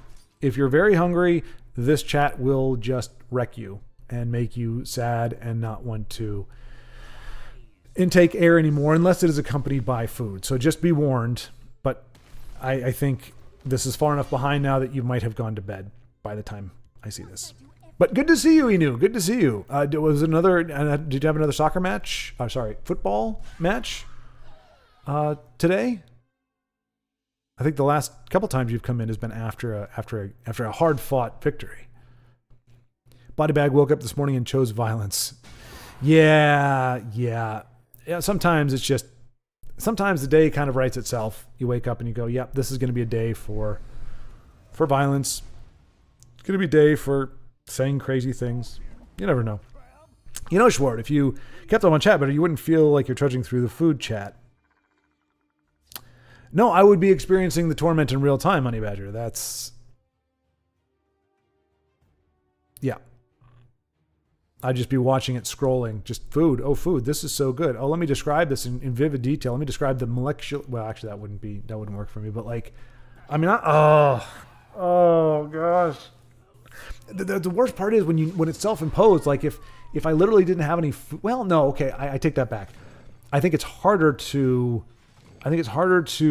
not eat when you don't have a choice. I bow to your victory. Wow. Interesting. Okay, so LA Guardians go down and the opponent just gives it up. All right, well, that's the thing that happened. Poof, yes. All right, excellent. Okay, coming in definitely a bit late. The board is full. Victory is nigh for... let's see. Oh, dear. Nope. Victory... Oh, no, she's been silenced. Okay. I mean, that's still 11 damage. Needs 3 with a deck that has a lot of face reach, so... Oh, defensive broom. Oh, look at all those training grounds. My gosh. And there it is. Dagnabbit. All right, well, we will linger about and see if we can get another game with Poof Yes, because that we just came at the wrong time. One turn away from victory. Let's see. Oh gosh. I hope I didn't read what I thought I just read. I mean, but I appreciate it though. Actually, hang on. Here we go. Syrup. Of course, Honey Badger. Of course. Yes. Of course. Syrup. You would be, if I had to pick one person in chat who would pronounce it syrup, it would be Honey Badger. Well, it's, yeah, because, well, I don't know. Montana is not.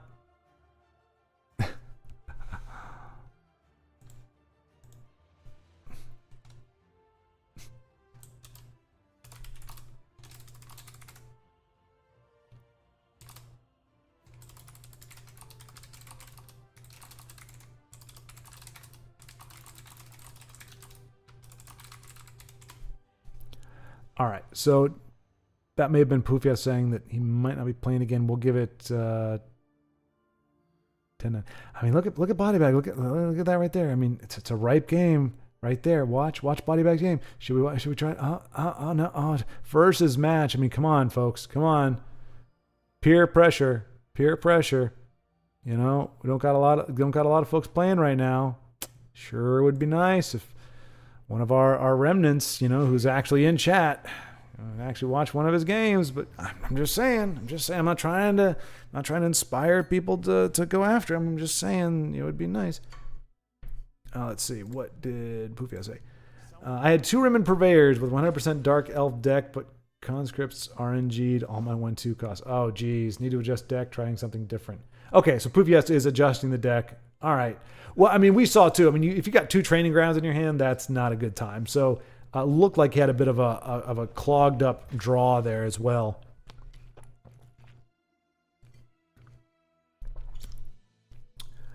So, Honey Badger, thinking that just spelling it syrup,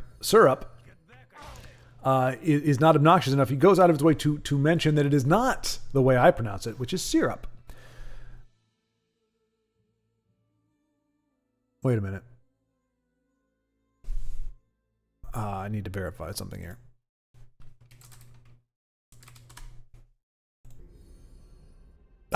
Perfect. Well, neither one of us can be proven correct because as it is spelled, it's S-Y-R-U-P. So it is not syrup. It could easily be syrup. All I'll say is this. Every smart, kind, intelligent, brilliant, awesome person that I know pronounces it syrup. That's all I'm just putting that out there. Not inferring anything, not implying anything about it. I'm just putting that out there. I'm sure it has no correlation whatsoever. I'm such a turd muffin. I tried pancakes with mushroom. Oh, see, that's what I saw. No, and Baldric, I appreciate this. I appreciate this because I am losing my appetite. I saw those words put together and I was like, oh my gosh, I think I'm not hungry anymore. I tried pancakes with mushrooms and cream. Sometimes with cheese, ice cream, but never meat. What am I reading, Baldric? What? Tell me you are under the influence. Tell me you've had several more beers and you are just randomly typing in words. Or you said, ChatGPT, I need something to talk about involving pancakes. And this is what the brilliant mind of ChatGPT gave you, because I don't understand why pancakes, mushrooms, and cream, or pancakes, mushroom, and cheese would ever be a thing. What? If like right now, if I go to Merriam-Webster's webpage and I look up abomination, there will be a picture of an invade deck, picture of pineapple on pizza, and whatever the heck that combination is. I don't even know what you call that. I'm sure there's a name for it other than abomination, but I don't know what it would be. Honey Badger, my aunt and uncle in Michigan have a maple syrup place. Of course they do. Got goats over on one side of the country and maple syrup on the other side. That's awesome, though. And that would explain the Michigan bias, whether it's justified or not. I'm going to assume that it is. But that's pretty darn cool that you actually have, that you also have relatives. So you and Bodybag both have relatives that crank out the maple syrup. I mean, Bodybag, you have to be the tiebreaker. How do you pronounce it? But don't feel compelled to answer if you are agreeing with Honey Badger. If it does not help my case, I'm not interested in seeing it. Pancakes with Nutella is best thing in the world. So Inu, well, I can't disagree because I don't think I've ever had Nutella. I'm not sure how to pronounce that either. Is it like peanut butter? Something similar to peanut butter? But I can't disagree with it because I have not tried it. I guarantee you I've never had Nutella. Or Natella, if it's Spanish. I can't remember the Spanish word for pancakes, although I was going to say Nutella de panqueques or whatever, but oh well. Catherine, hey, Kat, good to see you. Catherine, sorry. Good to see you. Pomegranate syrup on pancakes is pretty great. I have not tried that either. Wow, I didn't even know there was such a thing as pomegranate syrup. But thank you, Catherine. Good to see you once again here with us today. And I love when it's like people are just kind of chilling. They're just kind of reading everything. It's like they get inspired. It's like pomegranate syrup needs a shout out right now. So I love that. But I've not tried pomegranate syrup. I would imagine, I guess I would more likely suspect or expect that there would be a pomegranate jelly or jam. I don't know that I would have ever expected syrup. Why did I say it like that? Oh, gosh. I just disrespected the English language. And another concede from... Well, not another concede from Feargle, but another concede in a Krakatoa game. No one wants the Alduin loop, it would seem, which is understandable. Poof, yes, I was listening on YouTube. We're traveling by boat. Thought I'd play a game and switch back to listening.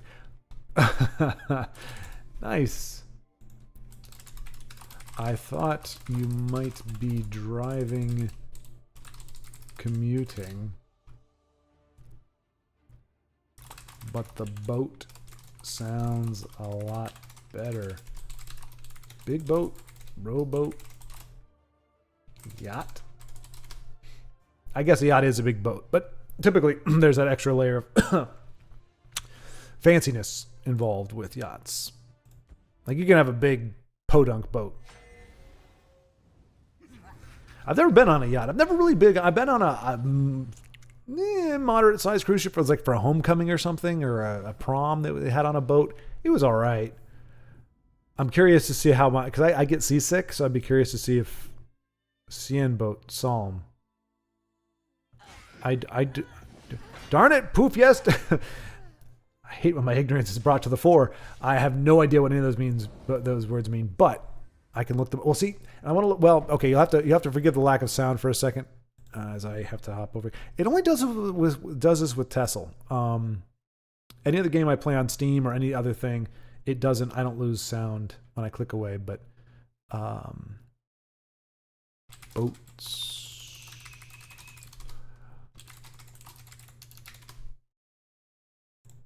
Scene? Oh, hold up. Oh, that looks pretty darn cool. It's like a tourist boat, right? Like a sightseeing boat. Like it's got windows. It looks like kind of a, yeah, it looks like a sightseeing boat from what I can tell. Nifty. All right.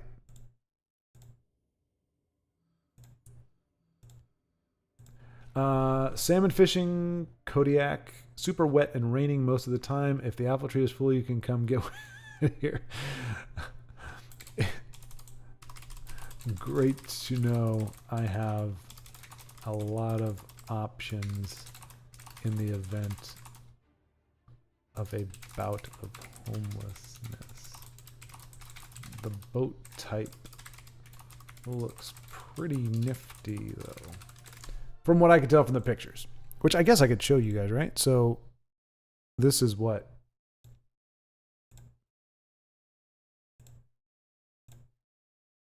See? That looks pretty nice, right? Nice boat. Like it's like looks like you're having a kind of a party. But yeah. All right. Back into the things.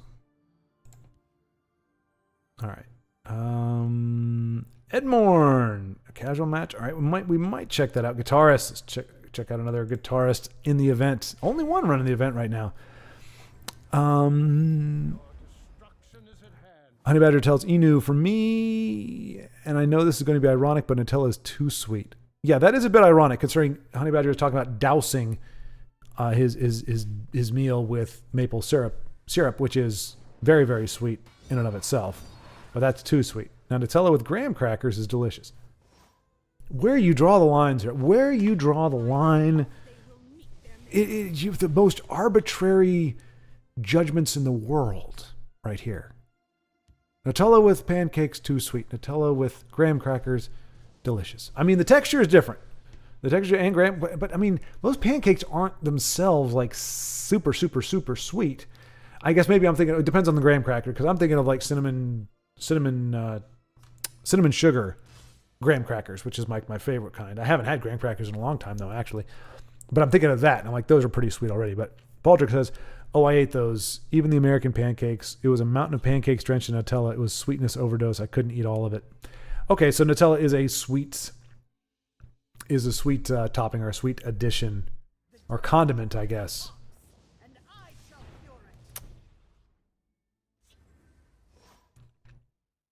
Okay.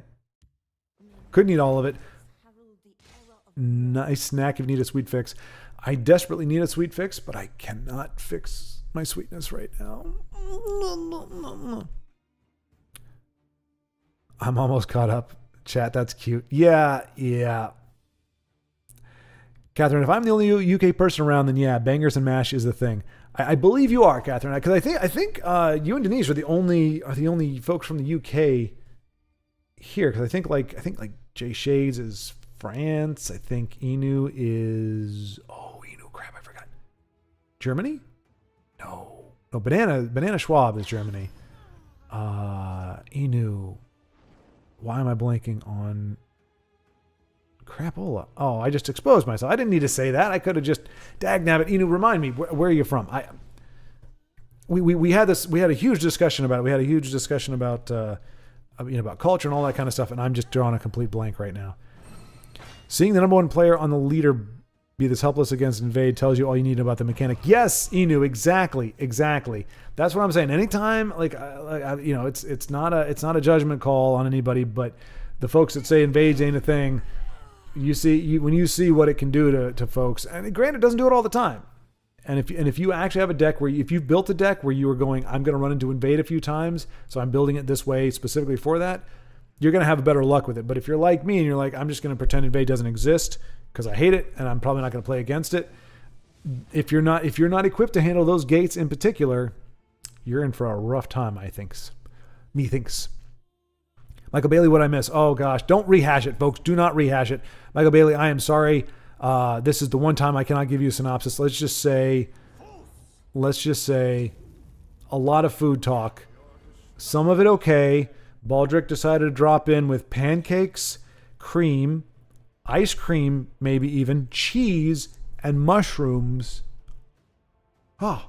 Which is pretty much up there with Denise's chocolate and rosemary and lemon and Vincenzo's mustard on everything and Honey Badger's pineapple on pizza. They're all kind of up there with the why in the world did human beings ever try that? Honey Badger says, Schward, you better watch your mouth with that blasphemy. Michigan syrup is king. You understand me? King. I was hoping I could butcher your sentence by putting a pause in the right place, but I could not. So I'm willing to concede the point. Michigan syrup is king. I understand you. So I was wrong to say then Canadian maple syrup is the best. It is in fact Michigan that has the. Hey, you know what? Guitarist on bass. This looks. I mean, he's got different cards than I have. Some of them, but Kynreeve and Lyris and Abner and him. Endural Archmage, like this kind of looks like a slow burn deck a little bit. I'm not saying it is. I'm not saying I directly inspired Guitarist on bass with my Phantasmic deck, but it kind of looks like that might be the case. He's running in different colors and completely different cards other than those, but still. Tiago the Blacksmith, hail friend, good to see you. I'm glad you're still around. I know you still. I haven't seen any channel notifications for you. Are you still? I know you've gotten really busy, so you're not still tesseling right now, right? But I'm so glad. I'm glad you're still circulating around, and maybe you can chime in and set the record straight with some of these folks, crazy people. But yeah, Catherine's saying bangers and mash is a thing. So yes, I think I got that from Austin Powers. I apologize. I mean that's definitely not a UK production, but that is. I think that's where where did I hear that? Is it Bangers and Mash? Bangers and Mash. No, it was something where they were... No, it wasn't that. It was... He was like spouting a bunch of very like unique to England phrasing. He was like, such and such, da-da-da, Bangers and Mash. I can't remember what it is now. Anyway, I don't remember where I heard it, but I'm glad to know I was not misinformed. Let's see. Oh dear, Body Bag makes syrup, which means he probably thinks maple syrup in New York is best. Well, but Honey Badger, I'm assured, calling me German is like, oh no, I've cast an insult at Inu. I apologize. I was just spitballing. I didn't actually think you were from Germany, Canadian American. I just had to log in and tell you Austrian. Oh, okay. All right. So I'm gonna say this, and it's gonna sound horrible. They're kind of. Are they close? They close a little.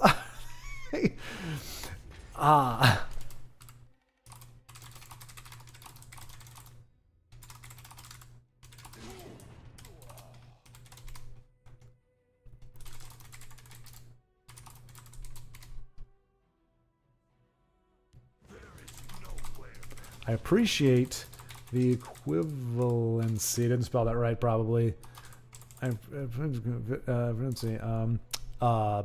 Geographical proximity does not indicate, does not equal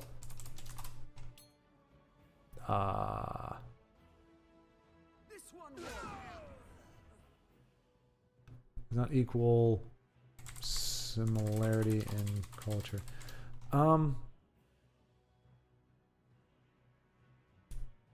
Kind of.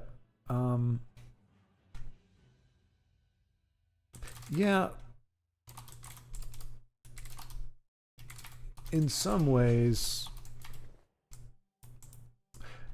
Yeah, not, we'll just say not in obvious ways, unless you end up in a French speaking part of Canada.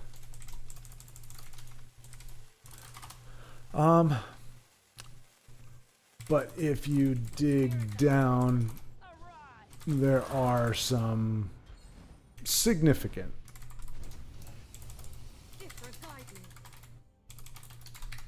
I won't go much more into that.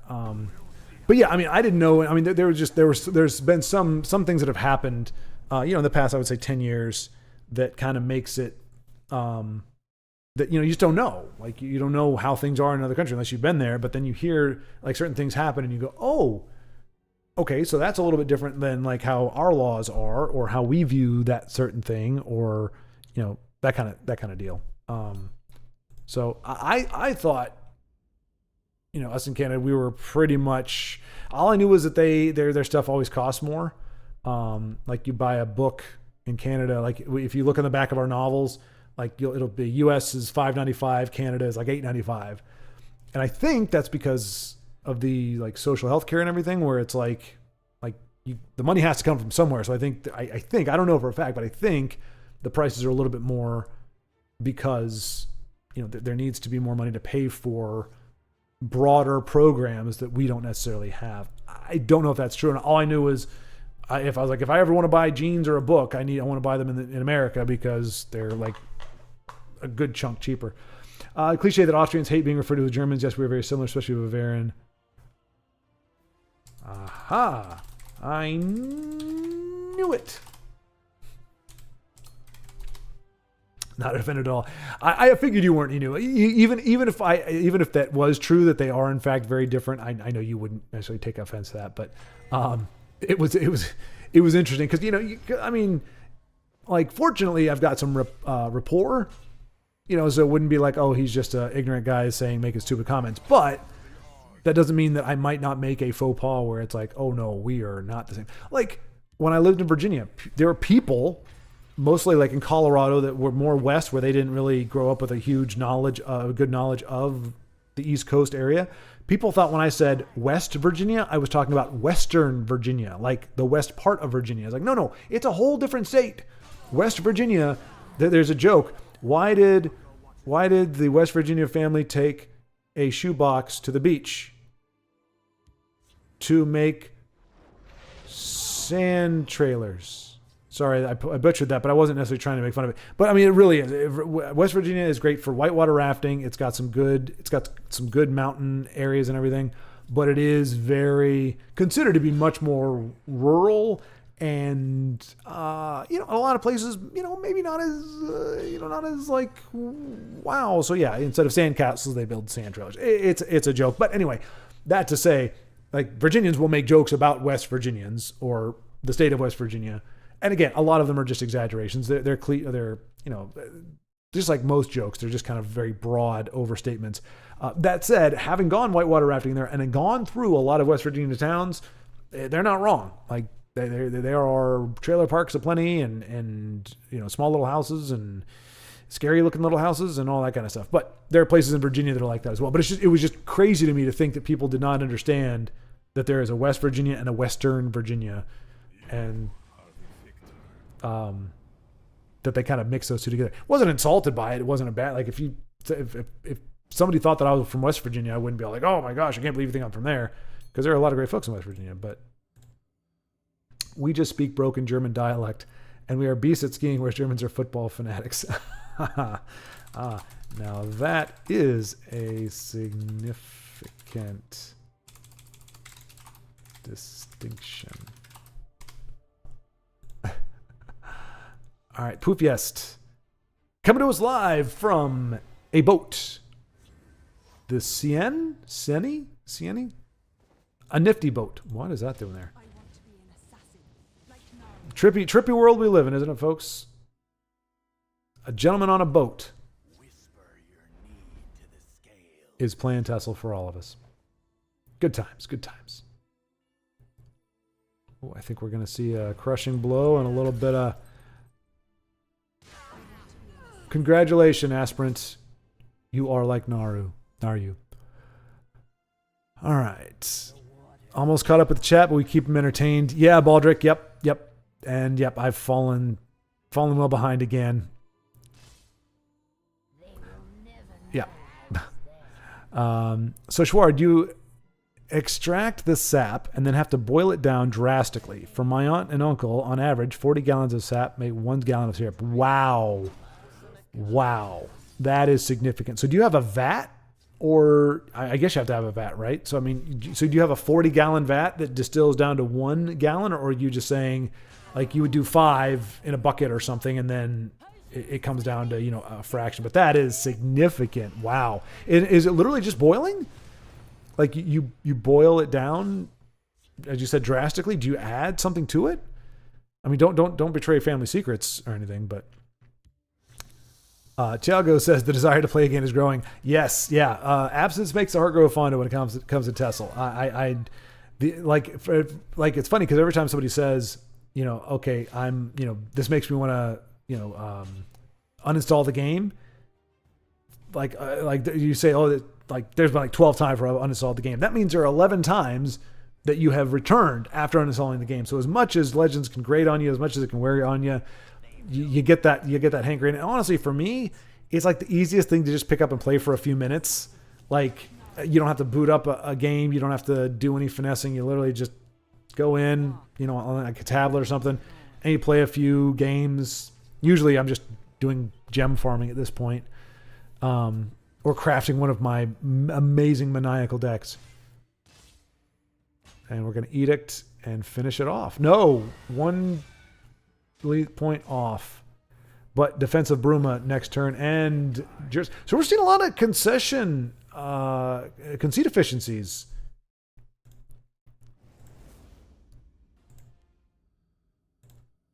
And gets the W on a boat. Nicely done. It's one thing to win when you're sitting in the comfort of your home. It's another thing to win when you're being tossed and turned by the torrent of wind and rain and the fickle mistress that is the sea. Why did you stop? I love the amount of animus that is being directed at Invade right now. Sometimes I feel like I'm all alone in my distaste for it, and there are people like, it's all right, it's fine, it's whatever. There are worse things. But today Invade is getting the pointy end of the stick. It has resulted in somebody actually recusing themselves from the game. It is that bad. Honey Badger. Ooh, pineapple. Okay. Ooh, pineapple with pancakes would be good, I say sarcastically. Thanks for the great suggestion, Schward. Yeah, you do that, Honey Badger. You do that and you'd be like, oh my gosh. Oh, what was I thinking about pineapple? I will say I had it the other day that we had pineapple, and it might have actually been pomegranate, Catherine, now that you mention it. That or mango. Not really great when it comes to deciphering those more obscure fruits, but it was like a fruit bowl kind of thing.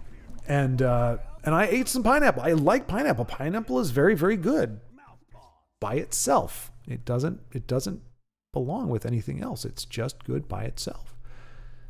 Good thing you missed a disgusting Invade game like 2 minutes before you joined. Yeah. I mean, to be fair, we've had what, three or four? Oh no, 3, I think. Bad Invade. 2 of them that went south. 1 of them where we actually got a win. Ward blocks 1 attack. Gavel block. Okay, so Paul is responding. Oh gosh, it seems like a belated response, but it's really not all that far. I'm just taking a long time to get to it. So I'd asked him about the synergy between Gavel and Monk. He's running Gavel Monk. So ward blocks one attack, gavel blocks all that turn. So multiple hit. Swift strike, swift claw, snow saber, tiger, master of thieves. Gotcha. Excellent. Yeah, that's a good call there, and that allows you to trade if you need to and keep your creature alive or hit the face. That's a good call, sir. That's a good call. I like that. Let's see. Honey Badger, come up to Montana, Schward, and I'll make you my grandma's recipe. I'm going to take you up on that at some point. Now, granted, I'm pretty darn far from. Well, no. Well, because you've come down to Texas, so it's not. It can't. I guess it's not that far. But I've never been to Montana. I think I've driven through part of it, but I may take you up on that because I think that's a second recipe you've mentioned that your grandma's had that sounds delicious. Like, honestly, if I could convince myself to just cheat on the fast, if I were to drive to Montana, I would actually leave right now. I would drive to Montana right now just to be able to eat. But as I said, it's much worse, counterintuitively perhaps. I think it's much worse to not be able to eat than to choose not to eat. I think it's easier to bear. Like, I can sit here and go, okay, I'm hungry, but I'm choosing to do this for, a variety of reasons. It's fine. Versus if you don't have the option, I think it makes the hunger pangs worse because there's a psychological component of like, I can't eat. Whereas like, if it came to worse, if I had to, I could grab something to eat right now and satisfy my hunger. I think it's a lot harder if you don't have that option, which fortunately very few times in my life has that been a thing. Very, very few times. Let's see. Honey Badger turns out to be a first-class gourmet. Yeah, exactly, Baldric. Well, so now I know where to go to get food. I know where to go to get shelter. So, I mean, granted, it's a long commute from the UK to Montana, but I can go to Montana, get some good food, and then I can go over to Denise's and rest under her apple tree. I'm guessing there are apples in this apple tree. It sounds ridiculous to say, but sometimes it's like a crab apple tree, like really baby apples that aren't really apples. And sometimes apples just don't really grow because of climate or like the area where you're in. From what I understand, that's a thing. So I don't know. I didn't want to take it for granted that these were going to be nice, ripe apples on the tree. I'd go anyway. No, that was my grandma. I'm just riding her coattails. Fair enough. Humility is always a good thing. I mean, I say the same thing. I can't cook for squat, but if you were to come over here, my mom could make you something freaking amazing. Inu, still awake. No, the last game of the season is tomorrow. Also, I fell asleep again last night at 2:30 a.m., so I'm happy there is no match today. Wow. Yeah, that's brutal. But so what do you do in the off season, Inu? Because that like, do you have like a secondary deal that you do, or do you just get a kind of a nice break? And how long does it go for? How long are the seasons?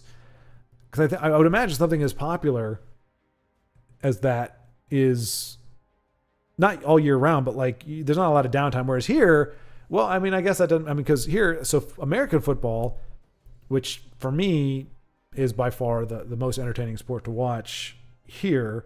And I think for a lot of folks, it's the favorite one, but it is like the shortest sport of any of the sports. It literally is. I mean, if you ignore preseason, it's like September through technically December, I guess. I mean, well, technically it goes through the Super Bowls in February, but there's not a lot. They start spacing out the playoff games and everything like that after December, if I remember correctly. So, I mean, but that's it. You've got like a little less than half a year, really, for football, 17 or 18 games, depending, unless you get to the postseason. But I would imagine, with non-American football, the seasons are shorter. Like it's done more often. Is my assumption. Just for the record, I'm from Montana, but I have very strong roots in Michigan. It's where I was born and where my family's from. Oh, nice. Okay, good to know. I've actually got a friend who's in Michigan. She loves the state, absolutely loves it. But that's interesting. So you were born in. So but how does that work? How can you be from Montana if you were born in Michigan and your family's from there? So aren't you technically from Michigan, but you grew up in Montana? Wouldn't that be the right? But then again, you call it syrup. So maybe your reality is far afield from mine. And Endozoa there. Wow, we just took a bit of a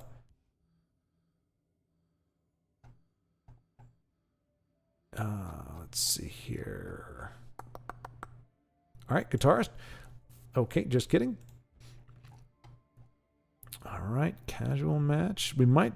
Oh, wait. There we go. CXA12 friends.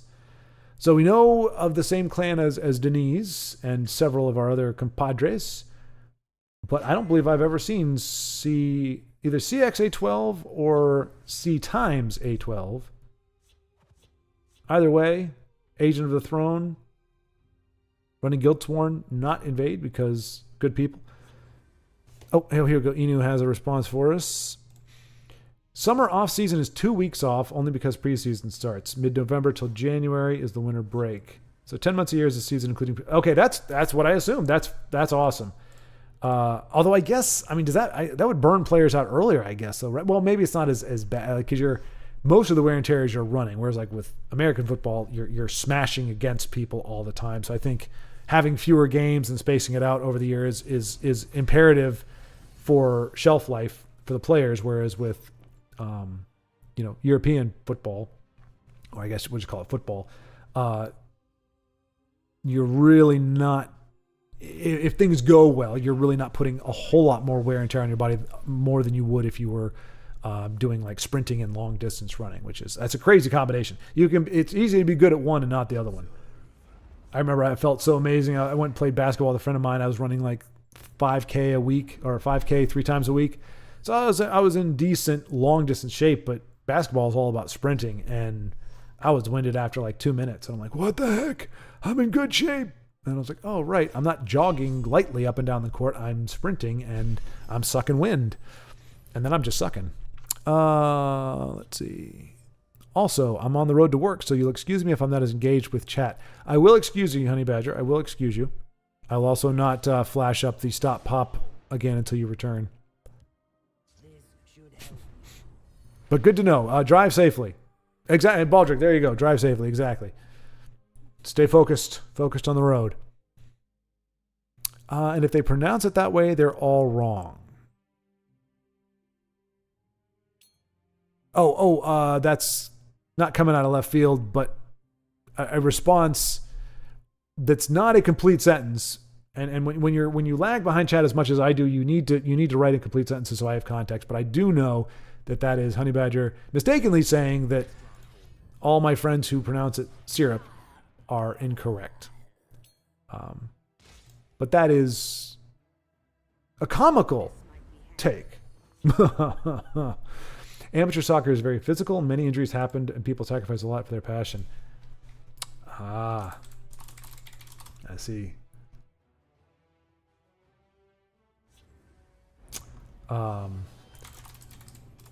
That makes sense. It's a comparatively few who can make it to the bigger stages. So yeah, okay. So more down and dirty, more people really going all out in the amateur ranks in order to prove themselves, in order to distinguish themselves. That makes sense. It sucks. I mean, like sports is a cruel thing because it even if you are able to keep your body in relatively good shape, it's got a very short shelf life. Like just imagine whatever it is you're passionate about, whatever you love doing, like this kind of thing. Like imagine if I can only do this for 7 years and then I've got to find something else to do with my life. I mean, granted, I don't think I'll ever be doing this as a career, but even if I was, it's a cruel thing to love something so much, but only really be able to do it for a short amount of time. And the harder you do it, the more likely it is that you're going to have a shorter career. Not only that, but it puts wear and tear on you. So when you're done, depending on what sport it is and how long you played, you could very easily be in excruciating pain for that. I mean, Joe Montana, before Tom Brady, was considered largely to be the greatest quarterback who's ever played the game. And I say that as, I mean, I grew up with him, but like you could argue that other quarterbacks are. But anyway, I mean, he pretty much his entire body, his back, his elbow, his knees, his just neck. I mean, everything.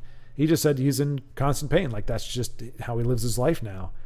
And I think he did well for himself in terms of financially. I think he invested the money in the right way and held on to it so that he's not like a lot of former NFL players that you see them and they're just like, just absolutely destroyed the sport. Got him like Cornelius Bennett, I believe, from Buffalo. Phenomenal player, contributed a lot to the Buffalo team of the 90s, but I think he's not having a great retirement. He's in a rough spot, and it's really sad to see. Fortunately, a lot of the heroes that I had now, I mean, one of them was Walter Payton, and unfortunately he passed away at 40, I believe, from cancer. It was a really sad thing. But guys like Barry Sanders, Bo Jackson, they've gone on to have pretty good post-career. But anyway, the bottom line is you have a very short time to live out your passion. It can be cut short by injury, and even if it's not, your body's going to be paying the price long after you're done with the sport. And you got to find something else you can do and something else you care to do. Sport ist mord.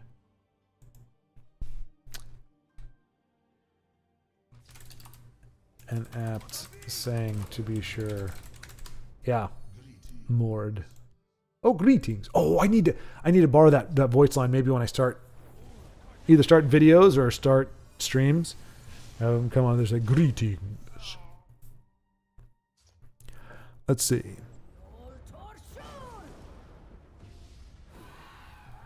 Zek, hello, Zek. Hey, hope you're doing well. Hard to catch you live. Darn time zones. I've been catching up on your recorded videos. Nice to see you back in Texel. Thank you, Zek. I appreciate that. It is good to see you here as well. And I am sorry because of the time zones. I try to, like this kind of thing is really hard to make flexible. It's like the tournaments, you can kind of work different times, but here you kind of got to lock down a time. So I am sorry that you're not able to join us, but I'm happy to see you here, and I'm glad you're able to catch up with what you didn't get to see on the VOD. There's definitely a lot of zany conversations that transpire at this time of the day. Shucks, hoping for a speedy shift. Oh no, he's got a 12-hour shift, which I guess if it's on his way, I'm guessing it starts at 7 p.m. here, so probably 6 p.m. there. So 6 p.m. to 6 p.m. Oof. Done those hours. That is rough. Pure Willpower. Hey there. Hello. Let's see. Where is...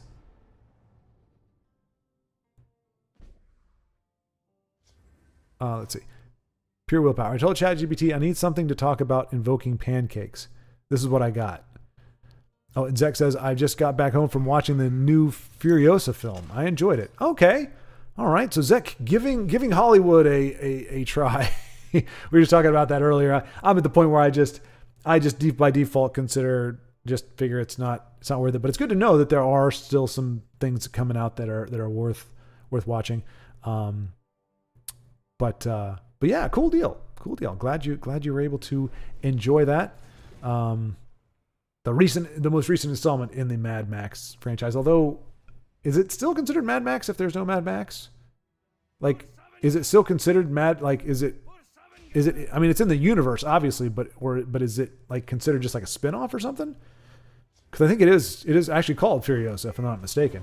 Anyway, Pure Willpower from ChatGPT said, perhaps we could discuss different types of pancakes and their unique flavors and textures. We could also explore different recipes and techniques for making pancakes. Good gravy. Wow. I didn't know that there were that many types, flavors, and textures to explore. And techniques. All right, so CXA12 has to bow out of a game that was going sideways. Mad Maxine. Which is actually kind of funny. I don't know. It just occurred to me. Maybe this has already been a thing, but like Mad Max, Furiosa, like both of them mean to be angry or enraged. So Furiosa, like, was that intentional? Were they trying to go for a derivative of Mad by making her Furiosa? That's sexy. I mean, not that I would ever want to meet Mad Maxine, whoever she is, but it sounds sexy. Mad Maxine. Hello, Mad Maxine. Okay, maybe not when I say it, but when it's in my head, it sounds funny or sounds sexy. Anyway, Honey Badger, I've never seen a Mad Max movie, but I've heard some varying opinions on that one. Yeah, Honey Badger, I'm the same way. I've definitely heard. Well, so Zek is bringing a fresh perspective. Up to this point, I'd only heard largely no bueno things about it. But I mean, it also depends on what you like about the series. I'm with you, Honey Badger. I've only ever seen. I saw Fury Road because I had so many friends recommended it. Even people that said they weren't necessarily a fan of the Mad Max series in general, but they just really thought Furiosa was well done. And I can say it's not my jam, but I would be lying. I think it would be disingenuous or dishonest to say that it's not a good movie or not a well done movie. It's just not. It's not a universe that I want to spend a lot of time in. But yeah, I thought it was. From what I can remember, it was well enough. But I don't know.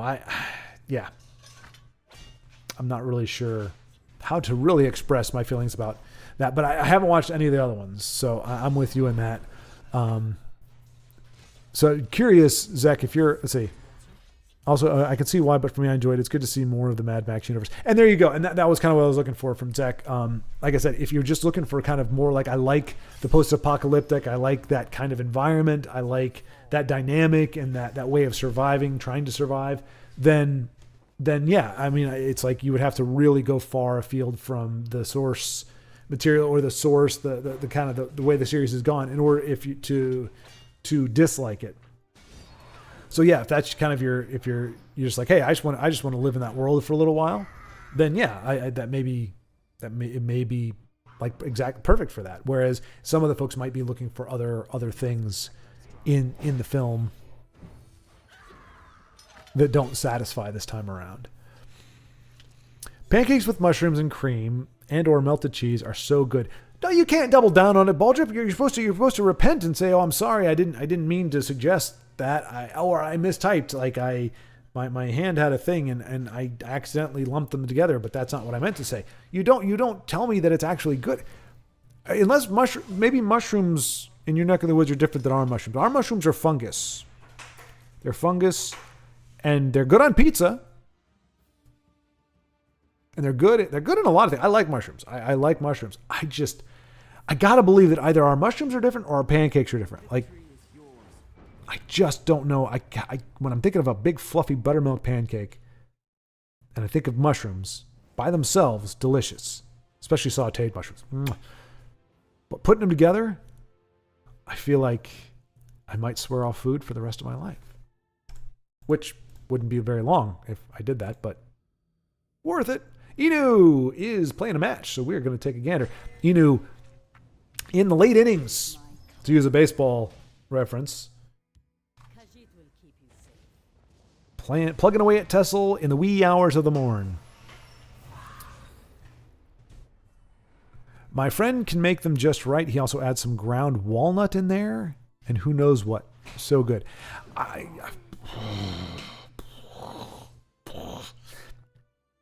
think the words sum it up for me. Who knows what?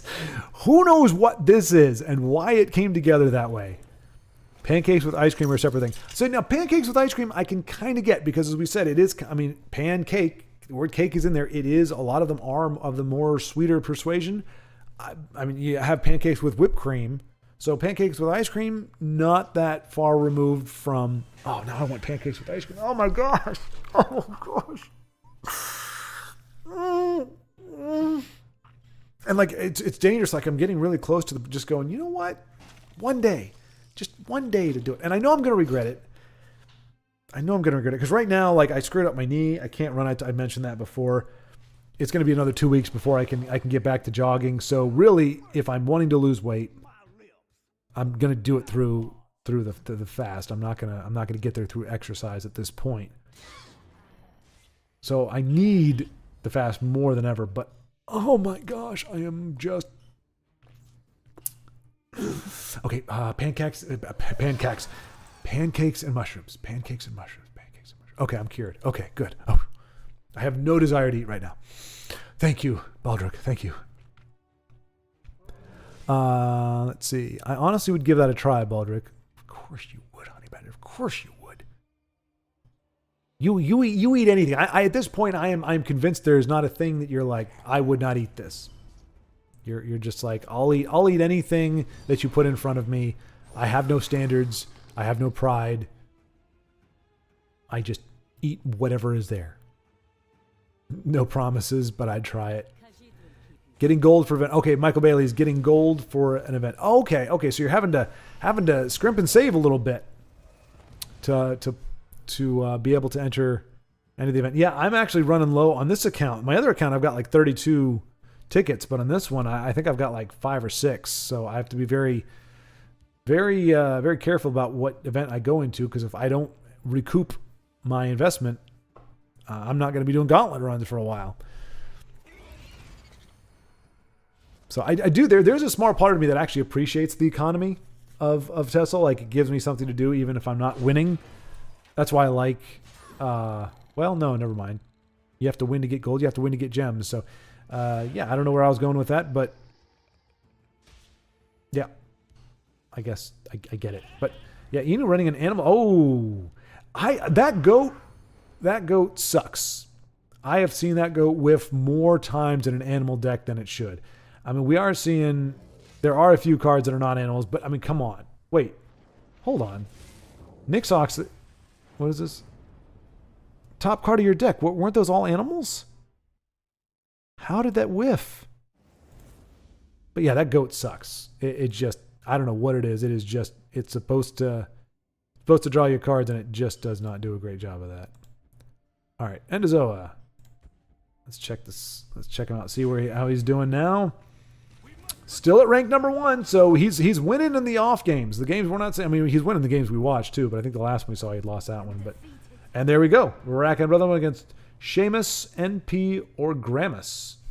Kind of rolls off the tongue in a odd way. All right, Dano. Can't watch him. Carbon 77. Oh yeah, that's what we're talking about. Let's see. Let's see. Does this last movie happen before the Fury Road or after? I'm glad to hear that we are sorely lacking in good movies. Yeah, Honey Badger, we are. But that's why I've always been a fan of physical media. I've got 600-700 movies, TV shows. Oh, wait a minute. Inu just said something I don't think I knew before. The goat shuffles the card to the bottom if it's not an animal. Oh, okay. All right. So there's no accountability for the goat then. The goat could whiff, and because it shuffles it to the bottom of the deck, you don't know. It could have actually been an animal top deck, but the goat could just be screwing you over, and you have no way to prove it one way or the other because there's no accountability. It's like, oh no, it's at the bottom of the deck. You can't see it. I'm a goat. I'm mean. No offense to the good goat loving folks out there. Just saying, for that particular goat, it's a crock. It's a travesty. And it just seems peculiar that it whiffs the hardest, and it is the one card that doesn't actually, like, if your Mighty Ally whiffs, you can see the card next, and you can be like, wait a minute, that's a red card. Why didn't it just trigger? That never happens, of course. But Mighty Ally also doesn't whiff as much as the goat does. That's all I'm saying. It's a conspiracy. It happens before Fury Road, so it's a prequel. It follows the story of young Furiosa. Cool. I will watch it eventually. I liked Fury Road. There you go. All right. We are getting media circulated here. Body bag. I couldn't talk before because I was playing, but my dad has 10 acres of sugar. Wow, that he taps every year, and his evaporator was $5. I'm trying to $5K. Okay, $5,000 for an evaporator. I'm guessing, and that's the thing that transforms the 40 gallons of sap into 1 gallon of syrup, if I'm not mistaken. I mean, so that is a heavy upfront cost, but I mean, if you're doing that, like, after, as long as the upkeep on isn't that bad, you can do it in perpetuity. That's not too bad. I mean, it's heavy especially for a hobby, but if it's a one-time investment, that's really not too bad. Or prohibitive, I should say. Not too prohibitive. A lot of work. That's why real maple syrup is expensive. Understood. Okay, gotcha. Yeah, it sounds like it. After what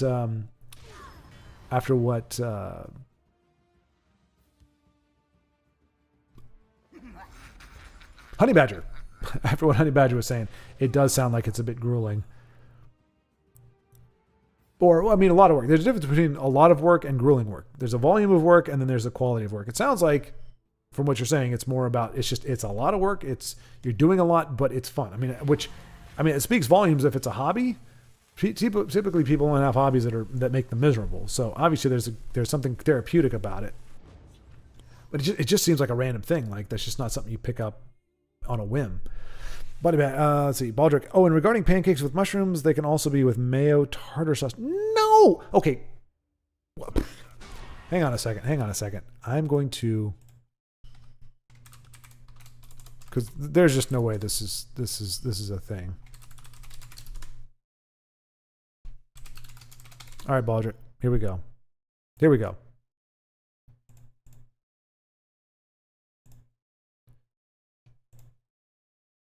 When I say pancake, this is what I'm referring to right here. This right here. These are pancakes.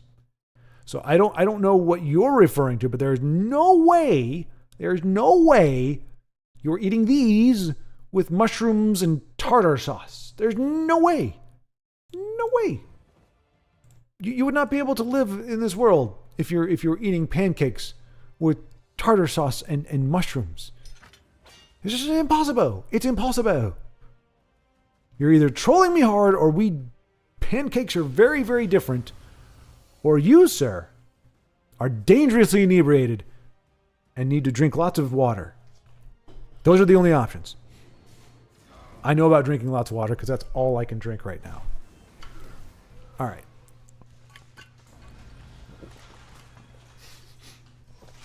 For a man who doesn't eat sugar or carbs, my dad is deep in the pancake and syrup culture. That is kind of funny. 5K, okay, Body Bag was saying 5K for evaporator.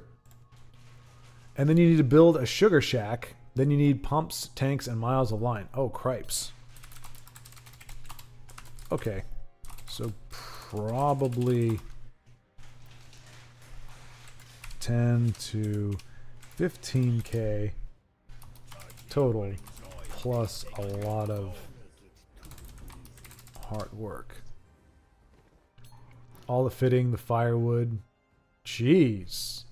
Okay, so that went from, maybe if I had $5,000 lying around, I might jump into the maple making business myself, to, oh dear Lord, no. That is the go. Okay, makes perfect sense. Yeah, exactly. You know, if there's any creature in this deck that should not shuffle stuff to the back, it would be the goat that has no opposable thumbs. Even Khajiit, a cat, has opposable thumbs. Everything, pretty much, except for, the will-o'-the-wisp does not have opposable thumbs, but a goat also does not have opposable thumbs. Jonas, hello. I am doing very, very well, sir. Very, very well. This is always loving the Friday afternoons. No matter how I'm feeling during the day or during the week, I have Live at 5 to look forward to, and it's a great time, and it really makes up the bulk of my social life, to be honest, especially at the moment. So I am living life, loving life. How are you, sir? Hopefully you're still here. You're just joining chat now. Hopefully you already know that I am just a little slow when it comes to getting stuff done. So hopefully I'm answering you before you have to depart. Okay, Body Bag. Okay, I'm not. I was beginning to think I was going a little bit crazy here. Body Bag says, Baldric, you have lost chat privileges. Mayo on pancakes. Exactly. And he triples down with a yes and a laughy face. Body Bag, no. That's not how food works. Preach. Yes, sir. Yes, sir.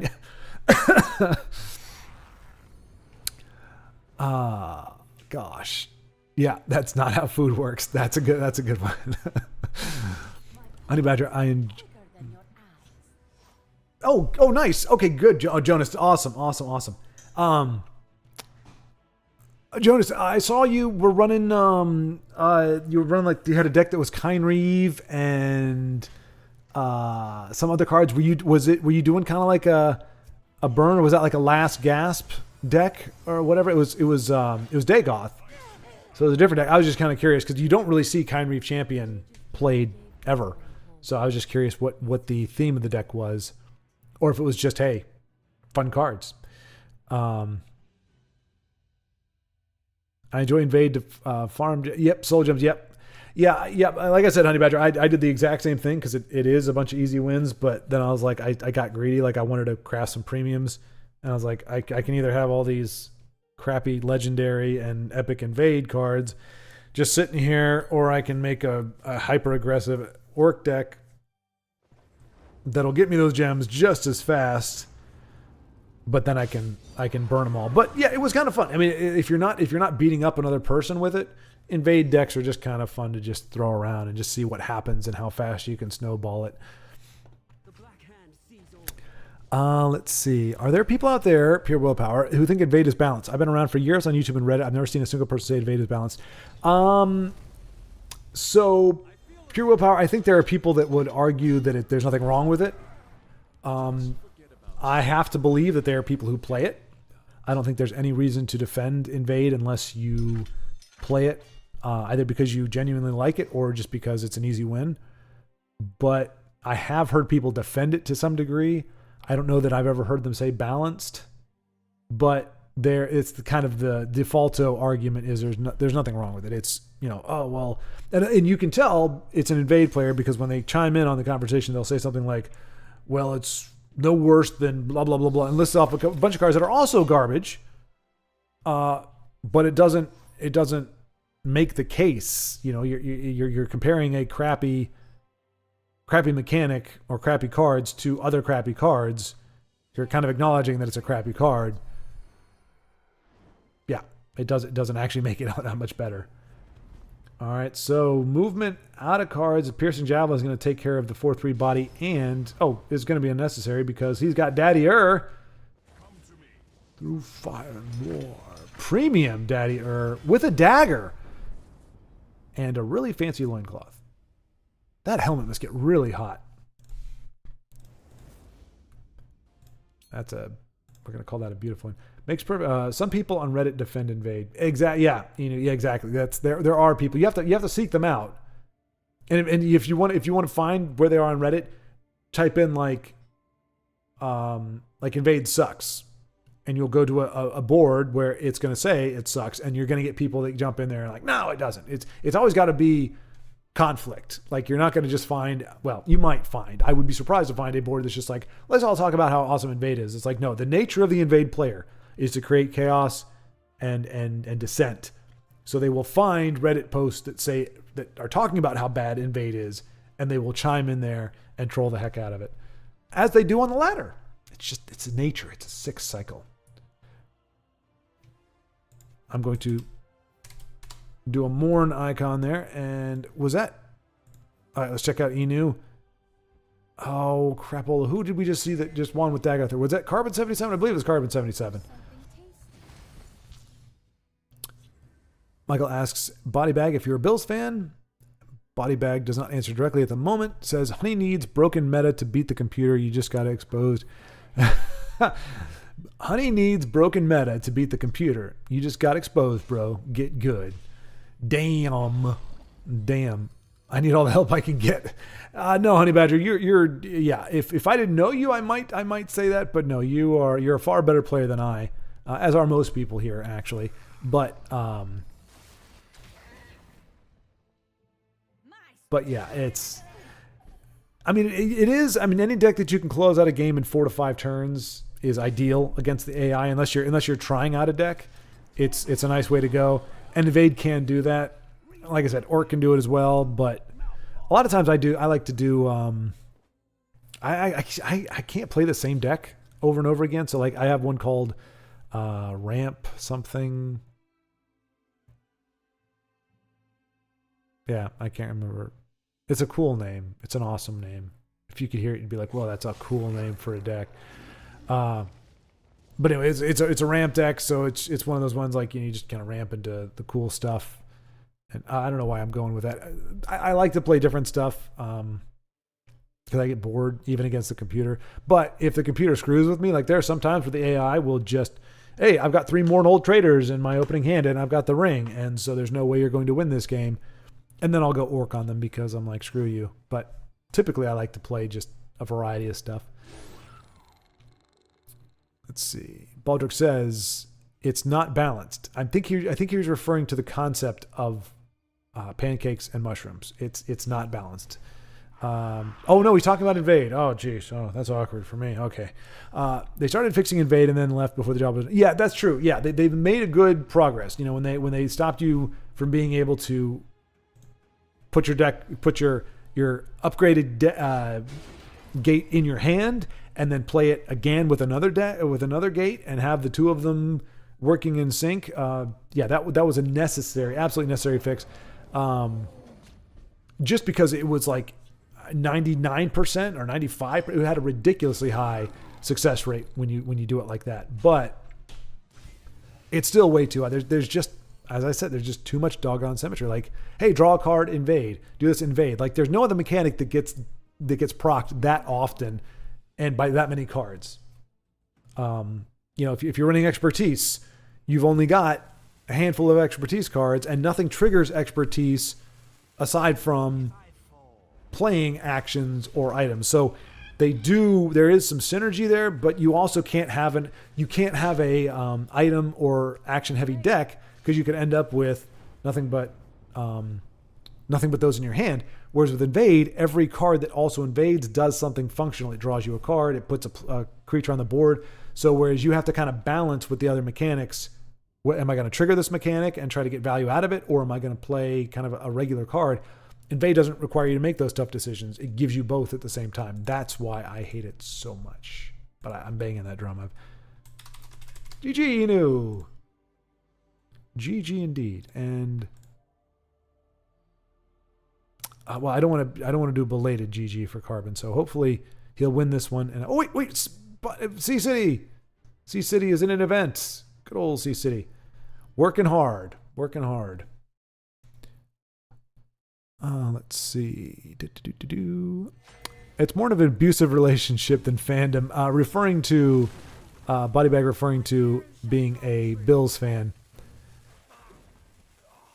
I mean, yeah, I think, I don't know, Bodybag. I can't remember. I think you're a little younger than I am, but not that much younger. Like, I think you would have been.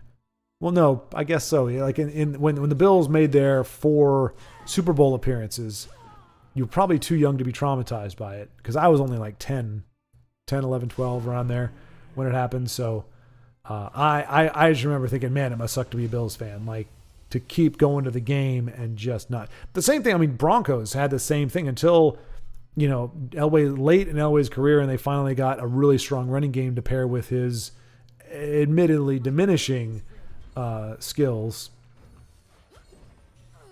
that the Broncos got there, and then they got one, and then they got a second one back to back. So it worked out well for the Broncos, but they were the big stinker before the Bills. I mean, they got blown out, I think, at least in 3 Super Bowls. Yeah, they were the precursor, but they eventually got their redemption, whereas the Bills still have yet to find those rings. Michael, my brother is a Bills fan. I don't understand why. Yeah. I mean, the logo's pretty cool. And apparently the fans are great. Like, it's a very tight-knit kind of community. I've seen some stuff on there, and apparently, like, it's a good, like, some of the players were talking about when they went to the stadium for the first time, and like, it just felt like, you know, kind of like you just felt home. Like, it was a very cozy and welcoming environment. And it seemed like the fans were very much in touch with the players and vice versa, to whatever degree that can be true. But yeah, in terms of performance, it's been a rough team to go, especially the wide right. I mean, it was like 1.5 feet. I mean, and it's the length, 42 yards, like or 44 yards it might have been. It's not a chip shot by any stretch, but it's also certainly not one of the longest ones. Like, if it was a 50-yarder, 55-yarder, like, okay, like, you know, we would have felt lucky to get that one. I think the problem was Sea City. Don't worry, man. I called it. I said you're a busy fella, and 100%.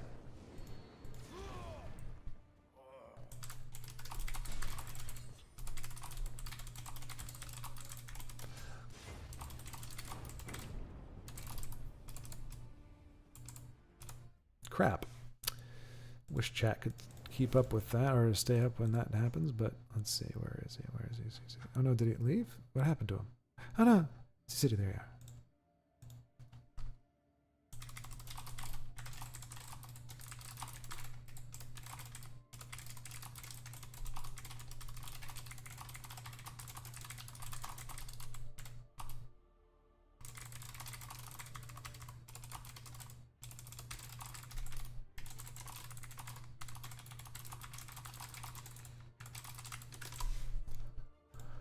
All right, guitarist. Let's see. It's the event, so only commons and legendary. Okay, there you go. Lots of weird stuff in this one. There, okay, that makes sense. That's why we saw guitarist or Jonas was playing like the Kind Reef champion, because it's only commons and legendary. So some legendaries getting love that normally wouldn't get it. Let's take another look. In fact, I think we're back. Looks like we're back. So I lost y'all there for a second. Well, not a second. The modem just went out, or the router, or something just decided it was going to take a vacation. No outages or anything. So I'm guessing everybody has probably vamoosed by now. But I want to keep going just in case. Just in case. So for anybody who is a remnant of the remnant, anybody who hung around after we lost connection for about 10 minutes, and it took like an hour and a half to start back up. I think it dropped us when we started talking about mushrooms with pancakes. I believe that was the breaking point. Let's see if we can find something useful. So let's see here. All right, where did we leave off? Buddy Bag, is your brother from Western New York? Guitarist, I'm back on now. Okay, excellent. Oh, and guitarist, you're still in the mix. So fabulous. I'm sorry, we were in the middle of watching your game, and I was like, wow, why is he? Because I knew you weren't roping, but I was like, oh, he must have disconnected. And then I looked down and saw my disconnect. I was like, oh, I'm not connected. Like, well, if I'm not connected here, then it must not be. Oh no! And then I saw that there was nothing going through. So, true story. Yeah, we lost. I just had to reset the router. That's been a long time since that's happened. But we are limping back in. Got another half hour, 45 minutes or so, probably at least. So if folks are still around, but good to see you, guitarist. Glad you're able to stick around. Let's see if I was caught up with the comments, I'd be able to see if anybody was chatting now. But actually, let me go ahead and do that. Chat disconnected. Unable to connect the chat. Please try again later. Let me go ahead and refresh.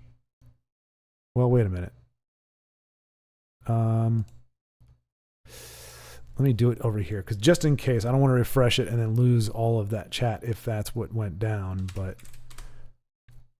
let me see if, the fact that guitarist, you're seeing me, means I am back online for all intents and purposes. But if I can't interact with chat, then there really is not much of a point.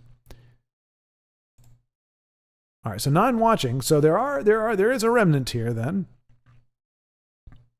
I'll bury my axe in your skull. You won't live through this one.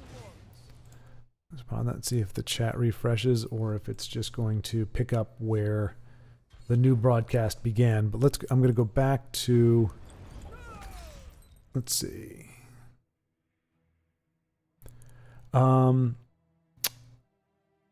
Okay, so Michael is him and his brother are both from Western New York. Honey Badger, I was in Michigan until I was 5. Bolivia, wow, until I was 10. So you spent 5 years in Bolivia. Interesting. And Montana for the last 14 years, minus 9 months in Oklahoma for college. 9 months for college? What happened to the rest of the 3 years and some change? What's that all about, Honey Badger? Did you transfer, I guess, is the most reasonable assumption? Body bag, nicer. I mean, nice. We got what you're saying. Michael says, it surprised me because we chat a bunch in games. I was like, do I live near this person? Small world, I guess. Yeah, I'm in Buffalo, Rochester. I have family out that way, though. Nice. See? Legends brings people together. Unless they play Invade, in which case they tear them apart and make them hate life. Pure willpower. I think it's worth destroying your body to be an athlete. I've never had any interest in sports, but I'd do anything to know what it's like to step out on the field. Yeah, I'm not going to disagree. I mean, I desperately wanted to play. I wanted to be a wide receiver for either the Redskins or the 49ers back when I was a kid. Like, that was my dream. And so every book, every biography I was reading, it was on some football player. I collected the cards. I got a real Redskin football helmet. My mom actually found one in the Sports Authority. Got a really crazy deal on it too. A bunch of crazy stuff that happened there. Wide receiver gloves, Newman's, the ones that Jerry Rice used to wear. Back when receiver gloves weren't like these giant mitts, they were just these streamlined. They kind of look like batter's gloves. But I love those. Got those for Christmas. Got the football helmet for Christmas. Like, these are things that I got the helmet because I wanted to practice running routes with the helmet on, because it's a different feel. It's not as, and you have like limited visibility, you know, and it's heavy. The reel hadn't really explored it. So I just, from what I saw of the images and everything, the old beat up cars and underdeveloped technically out guitarist, but yeah, pretty close. I'm dropping pretty much every frame right now. So I may just need to hang it up for tonight. I don't know. The problem is I don't know why this is dying.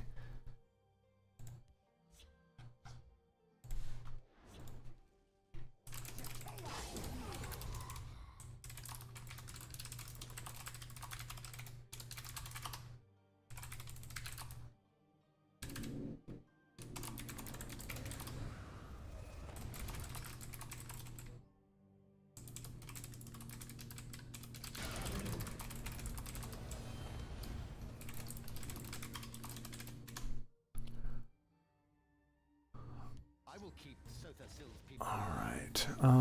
Should I do this? I don't know. Yeah, it's... Oh, nope. Now it's back up again.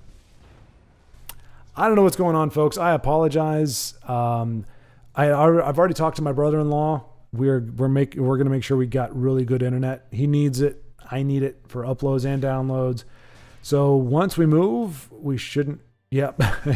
Thanks, guitarist. I appreciate it. Yeah, I'm going back to looking at the drop frame percentage, and it's going down now. So I think I couldn't tell you what's going on. There might be some spikes in the neighborhood. Something's going on. I don't really know, unfortunately, which is maddening because it means I can't guarantee it'll be fixed for next week, but I can guarantee you we'll be here and we'll be trying.